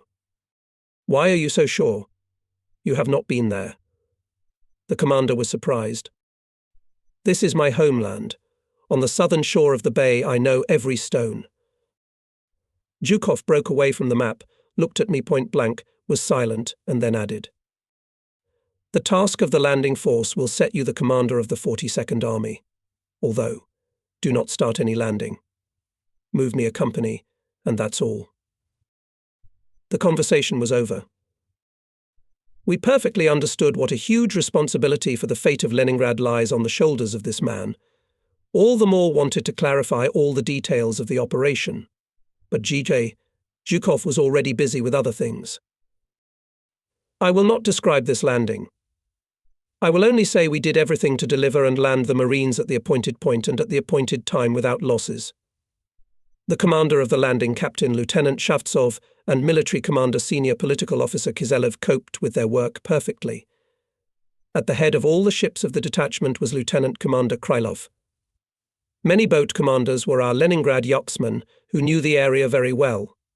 With the landing clearly interacted with the cover ships. A special detachment of ships to the west of the landing site carried out demonstrative actions to distract the attention of the enemy. The landing party safely landed on the shore, went deep into enemy territory. But that was the end of its success. For a long time we knew nothing about the further actions of the detachment, as we could not get in touch with it. In the same haste, without any preparation, we landed 4 more landings on the order of the front commander, 1 in Peterhof, 3 in the Strelna area. Sailors and NKVD troops took part in them. Soldiers, sailors, and officers heroically carried out the combat order and did everything that was in their power, and it was not their fault that they did not reach the big goal. Of course, the landings in the area of Peterhof and Strelna were important. Army General I. Fedyuninsky, who at that time commanded the 42nd Army, in his book Raised on Alert, writes the landings, although they could not fully fulfill their tasks because we failed to connect with them, still inflicted significant losses on the enemy. The Nazis were forced to begin to create an anti-landing defense of the coast. In Strelna they built pillboxes and bunkers on the shore. On an even larger scale they built defensive structures in Peterhof Park. Marley Alley was turning into a deep anti-tank ditch. On the site against the Montplaisir Palace, guns were installed. On the bank were created rubble, wire barriers. In the highland part of the park were placed Hitlerite striking units, ready to rush to the area of possible landing. They were taken from the front from near Leningrad. To do so forced the enemy our Baltic paratroops in October. All this played a role in the defense of the city, and yet we understood with a good organization of the case paratroopers would have been able to do much more at much lower losses. In October 1941, the blockade was not so acutely felt in Leningrad. The streetcars were running, the light was on in the apartments, telephones were working. In the streets was a lot of people, frantically rushing to different ends of the city. In the evenings worked some movie theatres. Always crowded was in the musical comedy. At evening tea, though already in a bite, received friends, shared the news. Even the third reduction of food standards on October 1st was met without much alarm.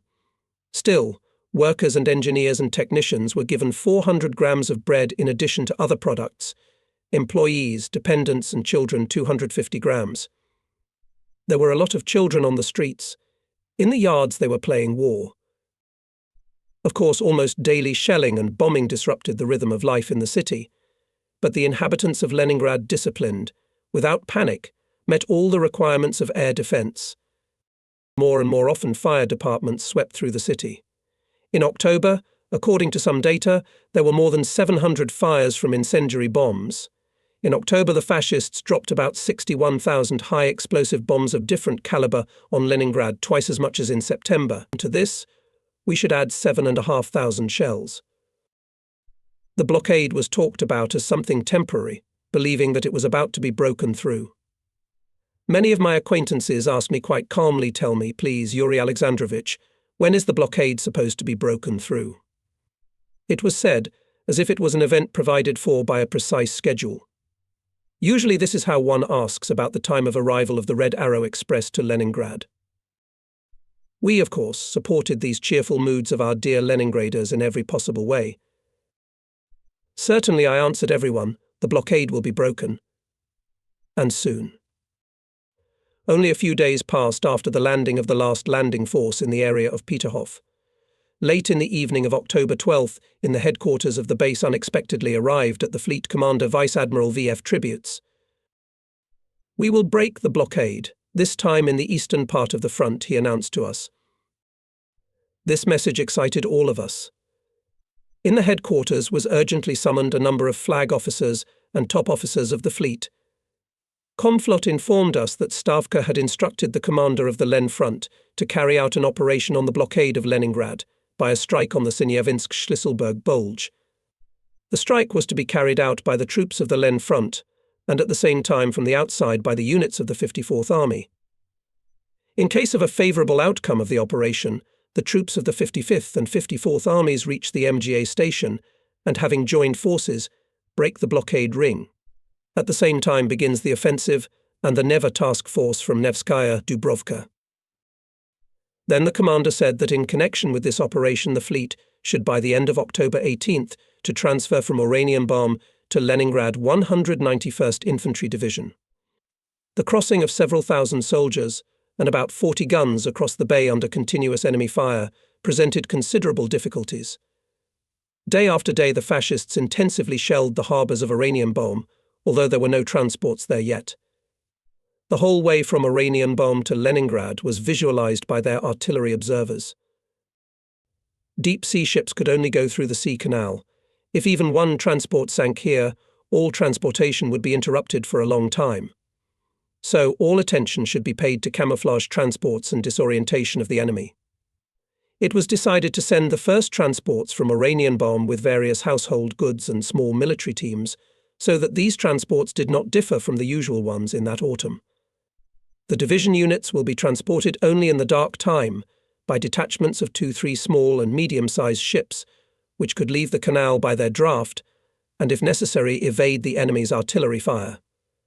In addition, in order to reduce the draught of the transports, they should have been loaded to no more than a quarter of their carrying capacity.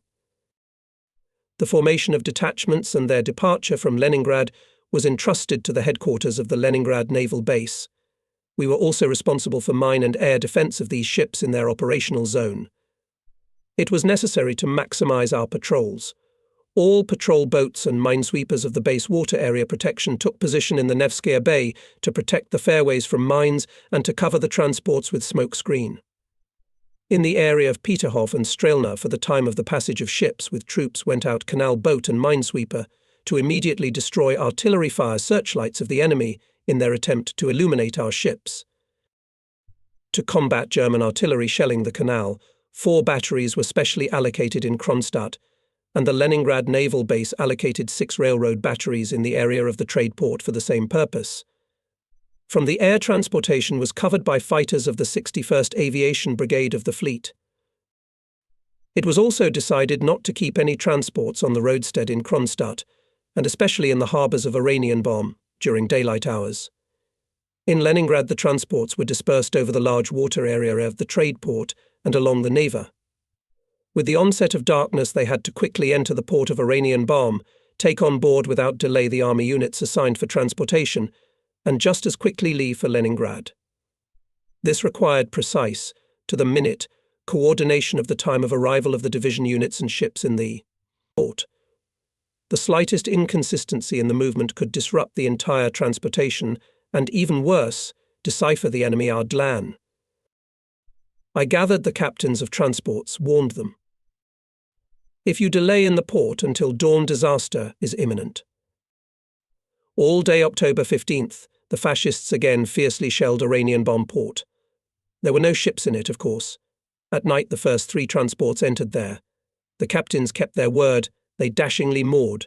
Quickly taking the troops with equipment and weapons, the detachment immediately went to sea. Just as accurately on schedule came and the second detachment of ships. During the dark time of the day, they managed to make 2-3 trips. Watch boats of the Leningrad naval base reliably smogged the area of the canal between Peterhof and Strelna. All these nights, both in Kronstadt at the fleet headquarters and in Leningrad, we were at command posts and literally hung on the wires, informing each other about the movement of transports with troops. The patrol boats were constantly reporting on the passage of transports through the control boundaries, but it seemed to us that they were doing it very slowly. Minutes seemed like hours, and hours seemed like an eternity. I had just put down the telephone receiver, and the call came again.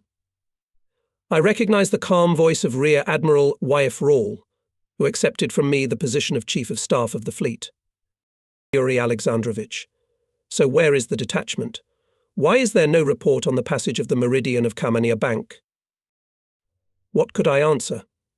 We can't contact by radio. Hitlerites will immediately detect the transport's radios. We call by phone to our observation post in the head of the dike of the sea canal. The answer is short. Nothing can be seen, no shooting. The enemy does not shine. I hesitantly reported to the fleet headquarters in Kronstadt. Apparently, everything is all right. The ships are coming. And finally, as if a mountain fell off my shoulders, the telephonist on duty shouted, "The post reports I see a self-propelled barge." Everyone sighs with relief. It turned out that the boats had very successfully put a dense smoke screen that night. Driven by a weak tailwind, it covered the ships with an impenetrable wall. Even our patrol boats could not see them. The enemy never detected our transports. They were successful and were completed on October 18th. The Leningrad front received reinforcements for the planned operation at the exact appointed time. In parallel with the transportation of troops from Oranienbaum, the Leningrad naval base was solving another, no less important task. It was necessary to considerably strengthen people, artillery and tanks of the Neva task force, which should attack from the patch near Nevskaya Dubrovka on the left bank of the Neva. It was about the urgent crossing of the Neva. 16,000 soldiers, more than 100 guns and several dozen tanks. We still in September had some experience of such a transfer of troops, knew all its difficulties. We could not count on the secrecy of our actions. The enemy visually observed all our movements on the right, lower bank of the river. His artillery had a good aim. Mortars simply did not give an opportunity to appear from the trenches. For the crossing of troops across the Neva required a lot of dinghies and boats. Where to get them? The dinghies that we collected in September, by that time almost all of them were out of order. We started looking for pleasure boats in the city again. The militia came to our aid, knowing very well at which boat stations we could still find something. They picked up under the broom both in Kronstadt and on the ships. Gathering of boats and their further direction to the place of crossing was entrusted to the staff of protection of the water area of the base. Captain of the 3rd rank Bogdanovich, an officer with a lively mind and outstanding organizational skills, commanded this diverse and restless group. When after all our Strelinsky landings I began to find out from him how many serviceable boats were left for the planned crossing, Bogdanovich only asked, "How many are needed? And by what date?" "But you won't have even a dozen. They are all broken and need repair." "Let's call the chiefs of boats and motorists. We'll try to do something." The officer knew his men believed in their strength. On Krestovsky, against the arrow of Alagin Island. Our flotilla, I did not expect to keep more than a day. After all, a few bombs would be enough, and the whole flotilla would turn into burnt pokers. With my fears, however, did not agree neither Major Nolnik, the head of the staff post of the MPEI, nor Captain Second Rank Soratinsky, the head of the operational department of the staff. We analysed all the reports of the city's air defence for the last few days, the lively and quick-witted Major reported to me, and came to a certain conclusion. The Major stopped and looked at Soratinsky, as if looking for his support, and the latter confidently continued. Facts and figures have led us to the conclusion, Comrade Admiral, that the Germans now need aviation, especially at the front here, near Leningrad, and on the Moscow direction. Besides, the raids on Leningrad cost them very dearly. In September, only from the fire of anti-aircraft gunners, they lost more than 130 bombers. Now the fascists changed the tactics of their airstrikes. They began to attack the city mainly at night, in separate groups of 15-20 airplanes, with small intervals in time. The main goal of the enemy is to burn the city. It is unlikely, therefore, that he would fly at night to the deserted Krestovsky Island. For September, 16,000 incendiaries were dropped on Leningrad, and for half of October much more during the day the enemy was making barrage artillery raids on some parts of the city. The fire was conducted at the intersections of large streets with saturated streetcar traffic, and even during the rush hours when city residents were going to or returning from work. The calculation was clear during the day to destroy the city and destroy the population with shells, and at night to give them neither sleep nor rest. This exhausted the people. Although the arguments of the Air Defence headquarters were confirmed by life itself, by the enemy's behaviour, still we were very worried about the fate of our crossing means. Every day someone from the command visited the place of gathering all the boats. I remember I went to the yacht club Vodnik on Krestovsky Island, where there was a base of protection of the water district. I looked at the river and was amazed. The surface of the water is almost invisible. A kind of rafts made of dinghies covered the river. It seemed that it was possible to run across to the other side of the Neva. I was met by the commander of the coastal base, military engineer of the second rank Yusufovich. I asked him, "And if suddenly the fall Zuid West will not place your flotilla all over the Neva?" "It is absolutely excluded.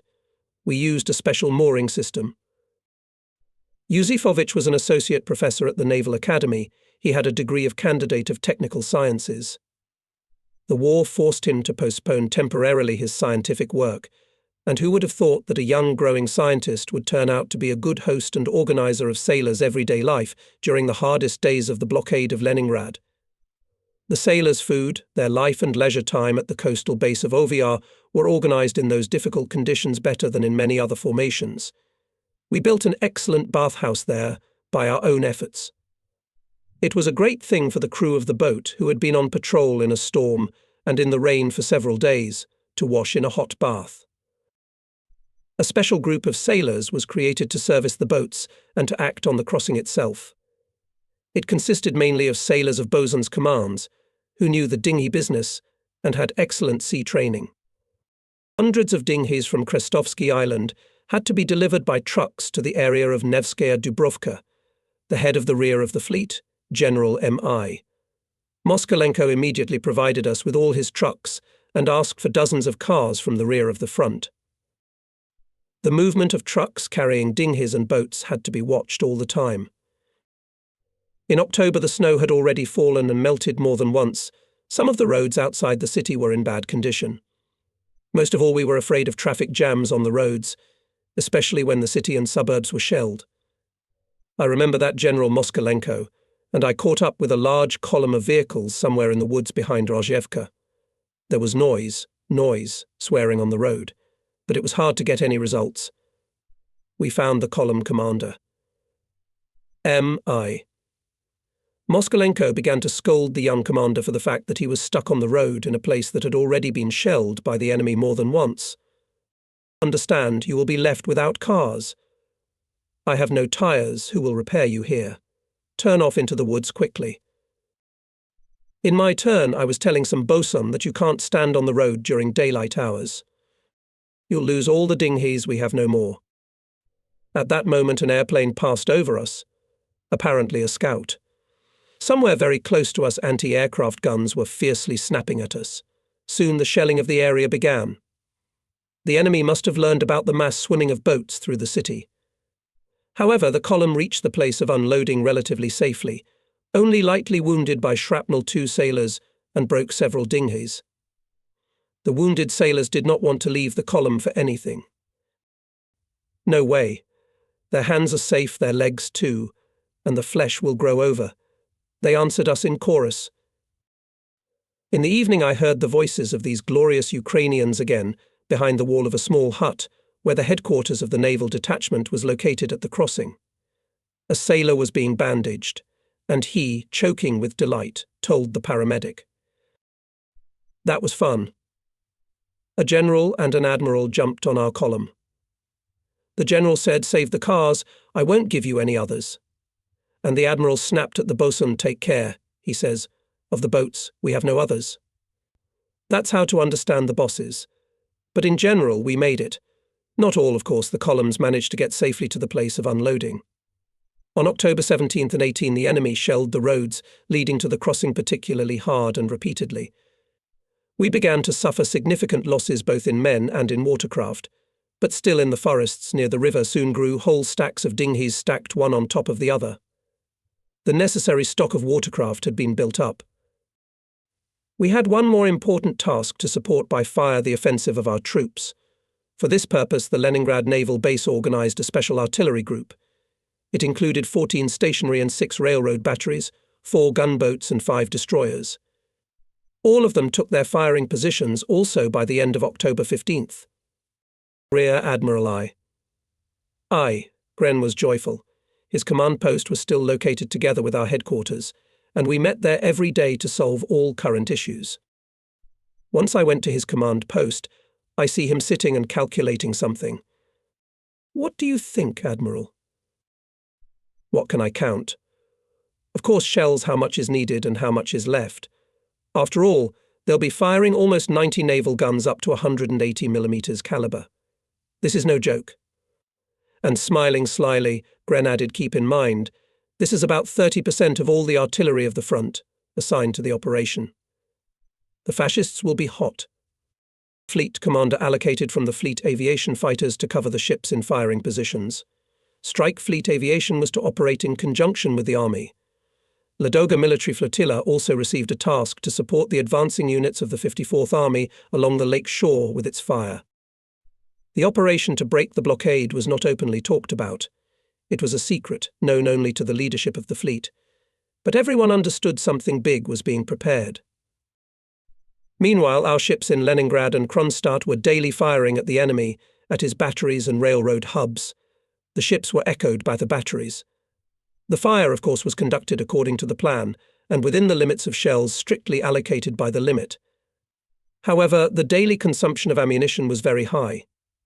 On average per day we spent more than 600 shells of large caliber. The flagship artilleryman of the base, Captain 2nd Rank Fedosov, knew and loved his work. His reports could always be trusted. More than once in those days he anxiously informed me about the large consumption of shells, asked to clarify the size of our ammunition from the chief of the rear of the fleet. With this question I came a day or two before the operation to General M.I. Moskalenko. The rear department was then located in an old naval building on the Krusenstern Canal, almost next to the Admiralty shipyard. From a military point of view, the neighborhood was not a pleasant one. I involuntarily remembered a joke of young commanders, my friends from the Black Sea cruiser Chervona Ukraina, usually at evening tea in the wardroom, in the presence of senior artilleryman A. Grigoriev, gloomily thinking about something. One of them suddenly asked me in the most innocent and serious tone, "Navigator, I want to watch the shooting tomorrow. Where, in your opinion, is the best place for me to set up?" I answered in the same tone. Of course, the safest place on the artillery shield, in the worst case a little splashing, and that's all. It's very difficult to hit the shield. The senior artilleryman would grab his glass with tea and run away to his cabin. We often recalled this well-known joke in the fleets during the blockade. The fascists were always aiming at Smolny and the NKVD house on Litiny Prospect, and perhaps not a single bomb fell even close to them.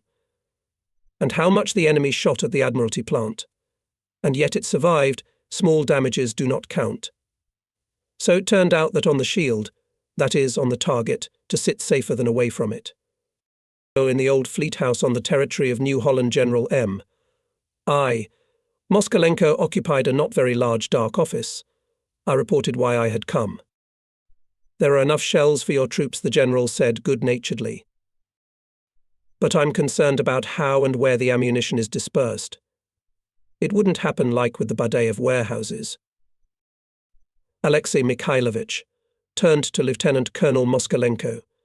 "Give again your scheme of ammunition dispersal." Lieutenant Colonel Bereskin unfolded in front of us on the table a small scheme of the location of their objects.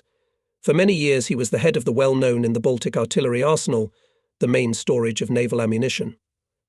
It was a whole town with many warehouses, workshops, with its own railroad access roads.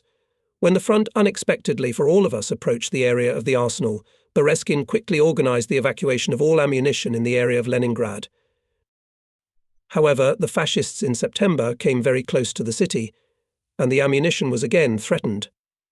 Day and night, often under fire, the work in the woods and sand pits to create new temporary sites for storing not only artillery shells, but also mines and bombs for aviation. The ammunition was safely camouflaged and concealed from any unauthorized observation.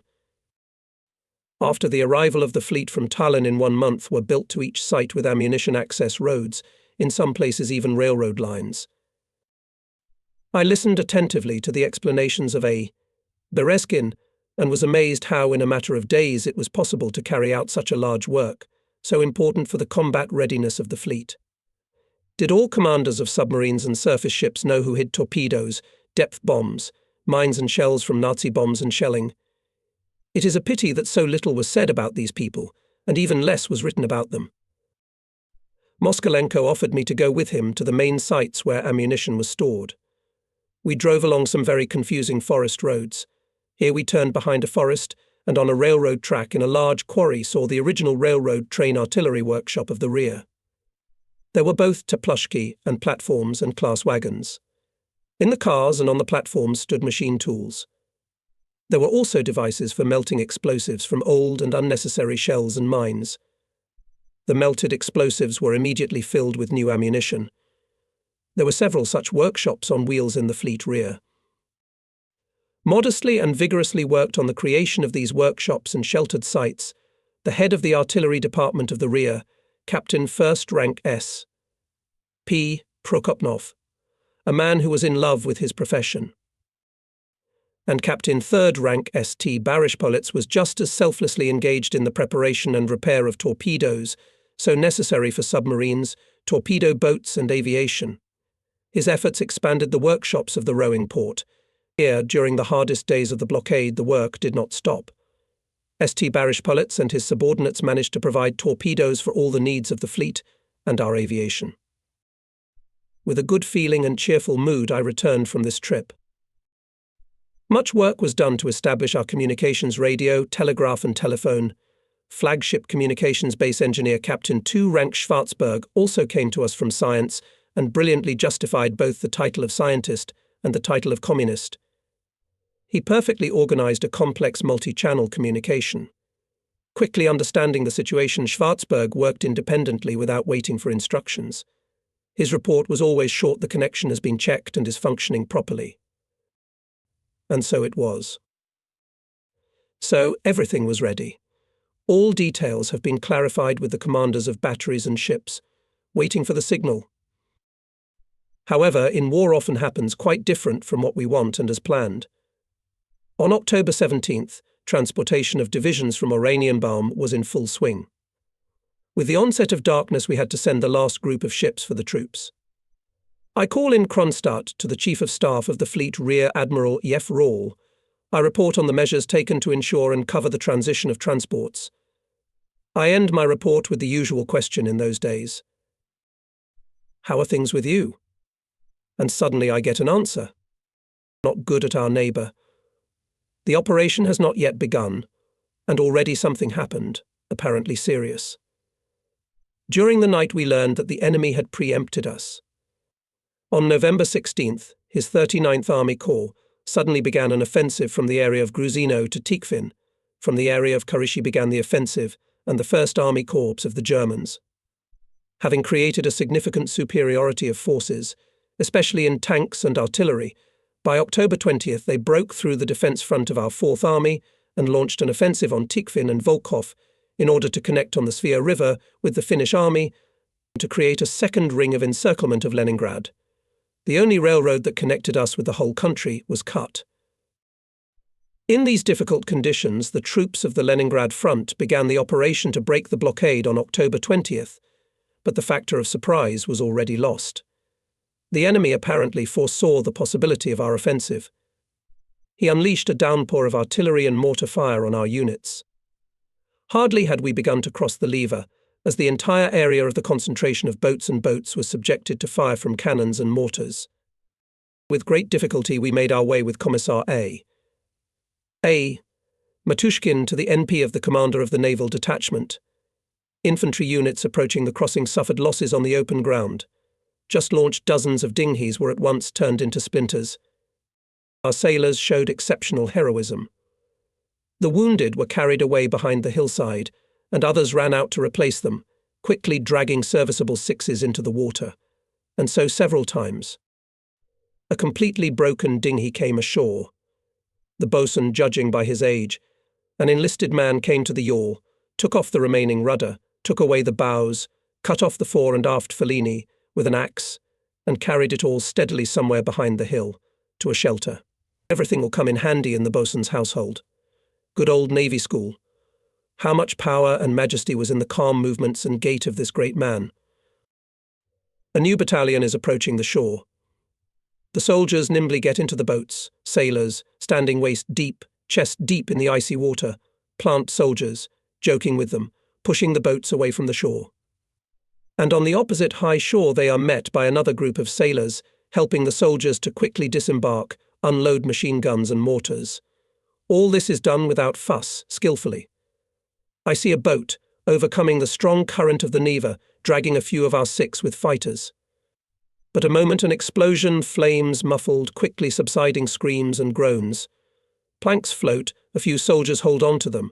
They are carried by the current to our shore. And from the sandy beach torn up by shells, more and more boats are falling off. The movement on the river does not stop for a minute. Dark time was not enough. We had to work in the daytime. The deadline for concentration of troops on the left bank was tight. For the crossing of light guns, our skillful matros quickly created rafts from dinghies. Special rafts for tanks were also built, and all this under incessant enemy fire. Our shells were whistling over our heads. It was the fleet batteries were covering the crossing and the advance of our troops. By evening, not only the ships and batteries of the base, allocated for this purpose according to the plan, were firing.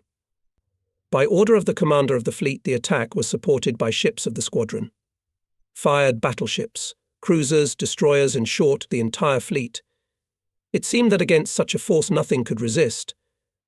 The rumble of cannonade kept the spirit of the fighters at the crossing.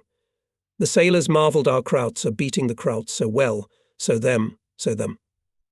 Fierce fighting on the Neva continued from October 20th to 24. The fleet fired more than 24,000 shells of various calibers at the enemy only for these 4 days. And yet the Leningrad front did not achieve the expected success with this operation. The units allocated to participate in it suffered significant losses in the previous battles, and fresh divisions, which could strengthen the strike group, there was no. The unsuccessful outcome of the operation affected the haste with which it was prepared. The enemy repulsed our offensive. But its importance was great. We made Hitler's command realize that Leningrad is not going to reconcile with the position of a blockaded fortress. The idea of a breakthrough is alive, and it will live in the heart of every defender of the city. It didn't work today, it will work tomorrow. That's what each of us thought. Transportation of troops to the left bank to strengthen and fortify our patch continued until the freezing of the Neva. More than half of our landing fleet was destroyed and burned. In November, sailors together with sappers laid 3 ice roads across the Neva. Through the river, 18 cables were wound up, logs were laid on them. It used to happen that no sooner such road would freeze solidly than the artillery fire would break everything, and the work would start again. Fleet engineers A.N. Kuzmin and V. Grecony showed themselves perfectly in the hard work of organizing the ice crossing. Grecony. In total, more than 17,000 soldiers, 49 tanks, and 139 guns were ferried by boats and on the ice. Pyatak on the left bank thus received a significant reinforcement. With the freezing of the Neva, our naval detachment was disbanded. The Leningrad front in the battles of October 20th to 24th not only improved its positions, but, most importantly, constrained by its active actions large enemy forces, thus alleviating the situation in Moscow, under which the greatest battle was already heating up. Since the operation on the left bank of the Neva did not give the expected results, the enemy could transfer part of his forces to deepen the breakthrough to Tikhvin and Volkhov. Urgent measures were needed to counteract the German offensive. The troops defending Leningrad also required replenishment. In this regard, the Stavka recognized the need to concentrate the forces of the Leningrad front in decisive directions. In the implementation of this plan, the Baltic Fleet played an important role.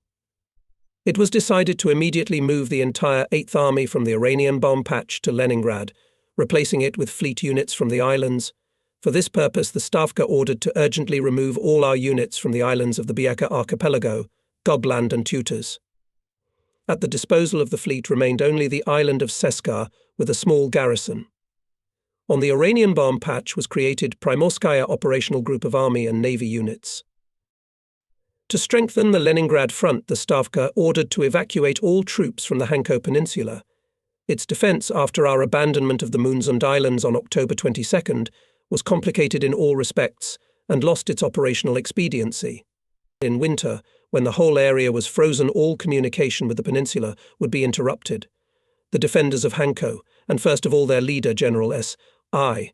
Kabanov, did not think about evacuation. Summoned to Leningrad, the Chief of Staff of the base, Captain 2nd Rank P.G. Maximov, was preparing to report on the winter defence, but not about the evacuation plan. All the many thousands of troops and equipment the fleet had to transport in the most urgent order and in the full sense of the word under the nose of the enemy. Naturally, nights were not enough. It was necessary to provide daytime transportation as well. The Hanko-Kronstadt communication was still clogged with mines and was under the control of fascist aviation. The Ladoga military flotilla had no less important and responsible task. It was ordered to urgently transport across the lake from Osinovets to Novaya Ladoga the 44th and 191st Infantry Divisions and the 6th Separate Brigade of Marines to strengthen the troops in the Volkhov direction. The situation there was very difficult. As luck would have it, there was a continuous storm on Ladoga during those days. On October 23rd, 6 barges with food for Leningrad sank. The fascist aviation continuously hovered over the lake communication, bombed our ships. And yet the flotilla, under the cover of fighter aviation, transported all the troops without losses.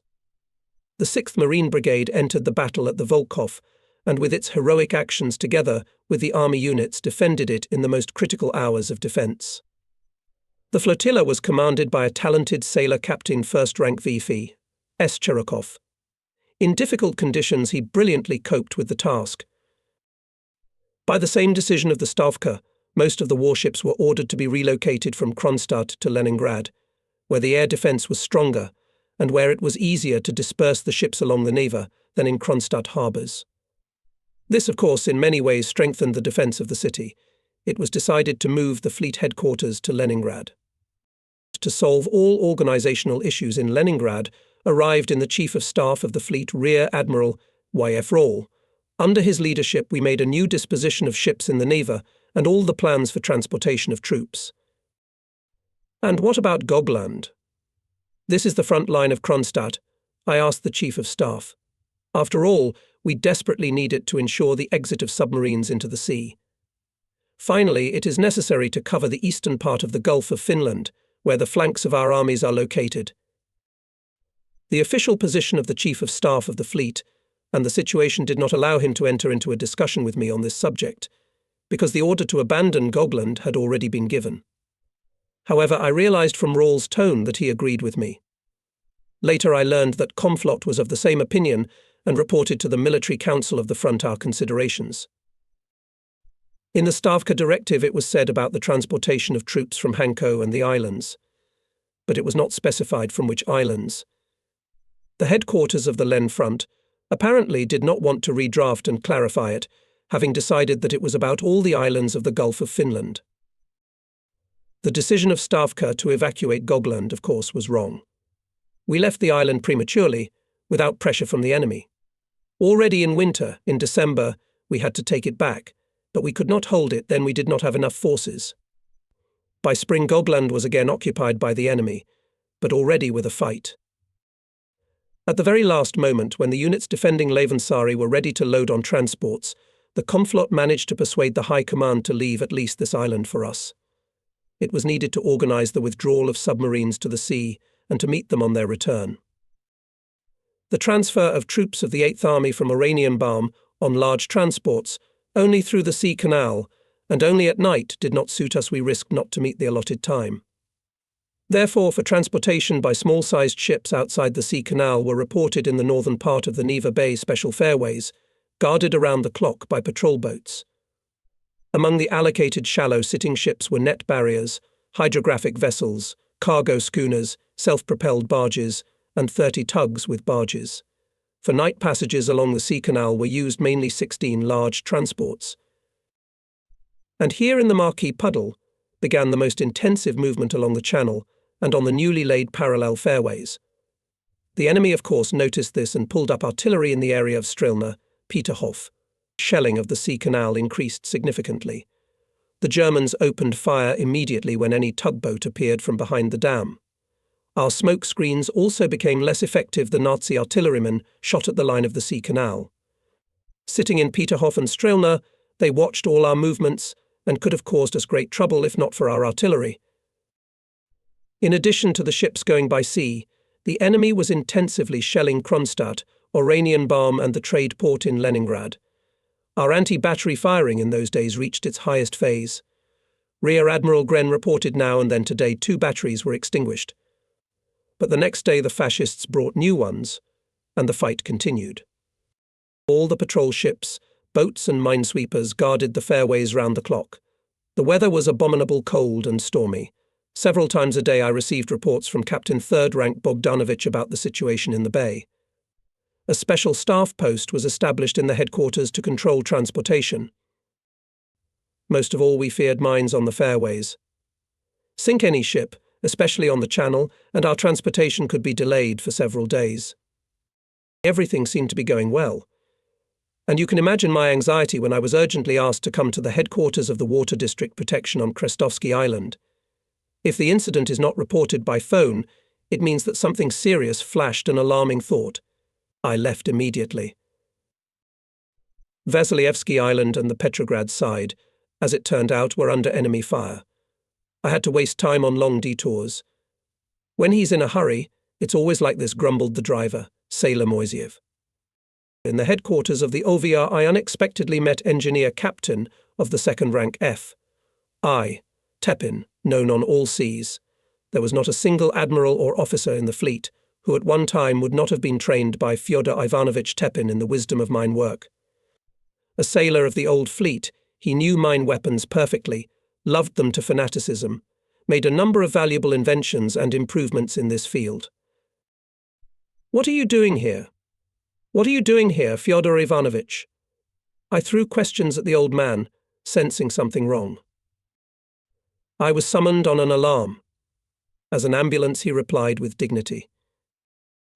It turned out that on one of the shallow water fairways, it seems Petrovsky, threw out on the shoal mine of unknown type. But is it lying on the ground alone? I ordered, Bogdanovich reports to me, immediately weed all the entrance fairways. So far no more mines have been found. I decided to ask Fyodor Ivanovich to examine our find. The decision, of course, was correct.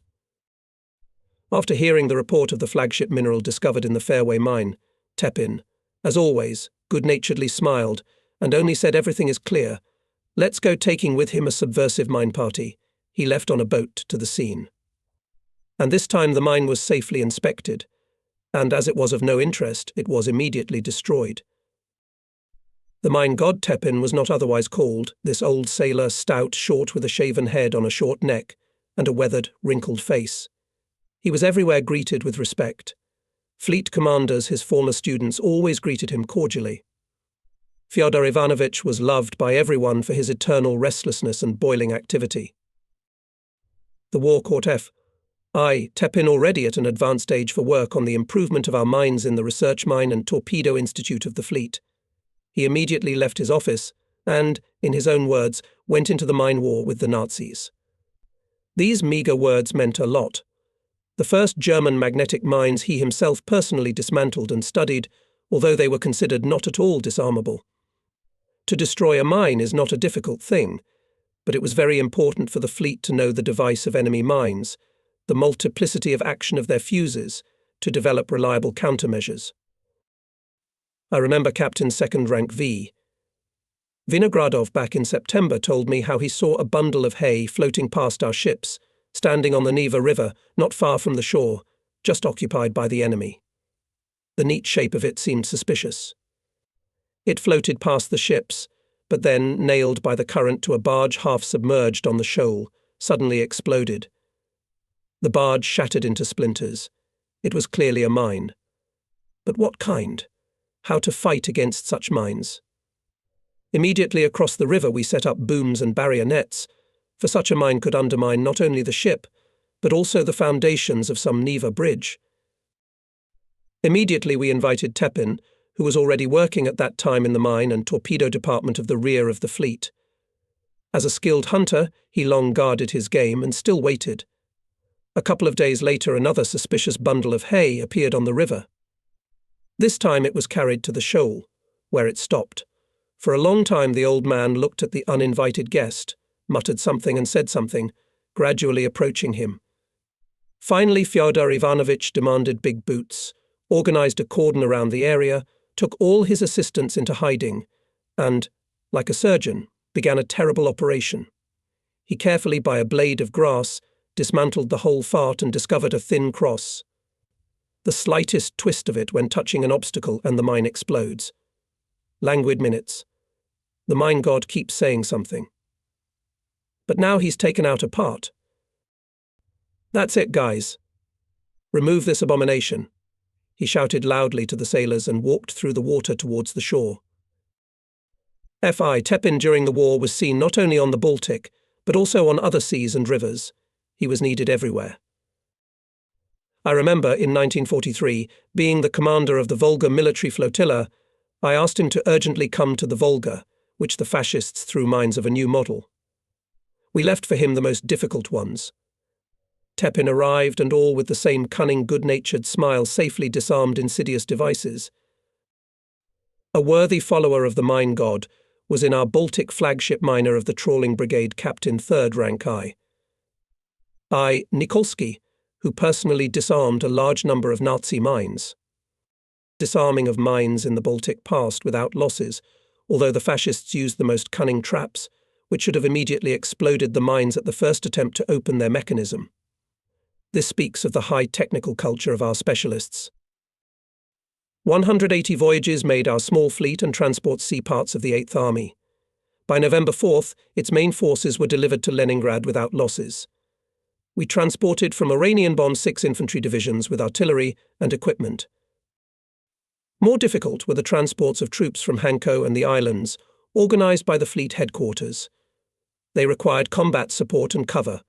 Continued these transportation until December, until the Neva. Not everything, of course, went smoothly in these heavy winter campaigns. Some losses in ships and in men were inevitable in such an environment. I remember early in the morning of November 4th, Vice Admiral V.P.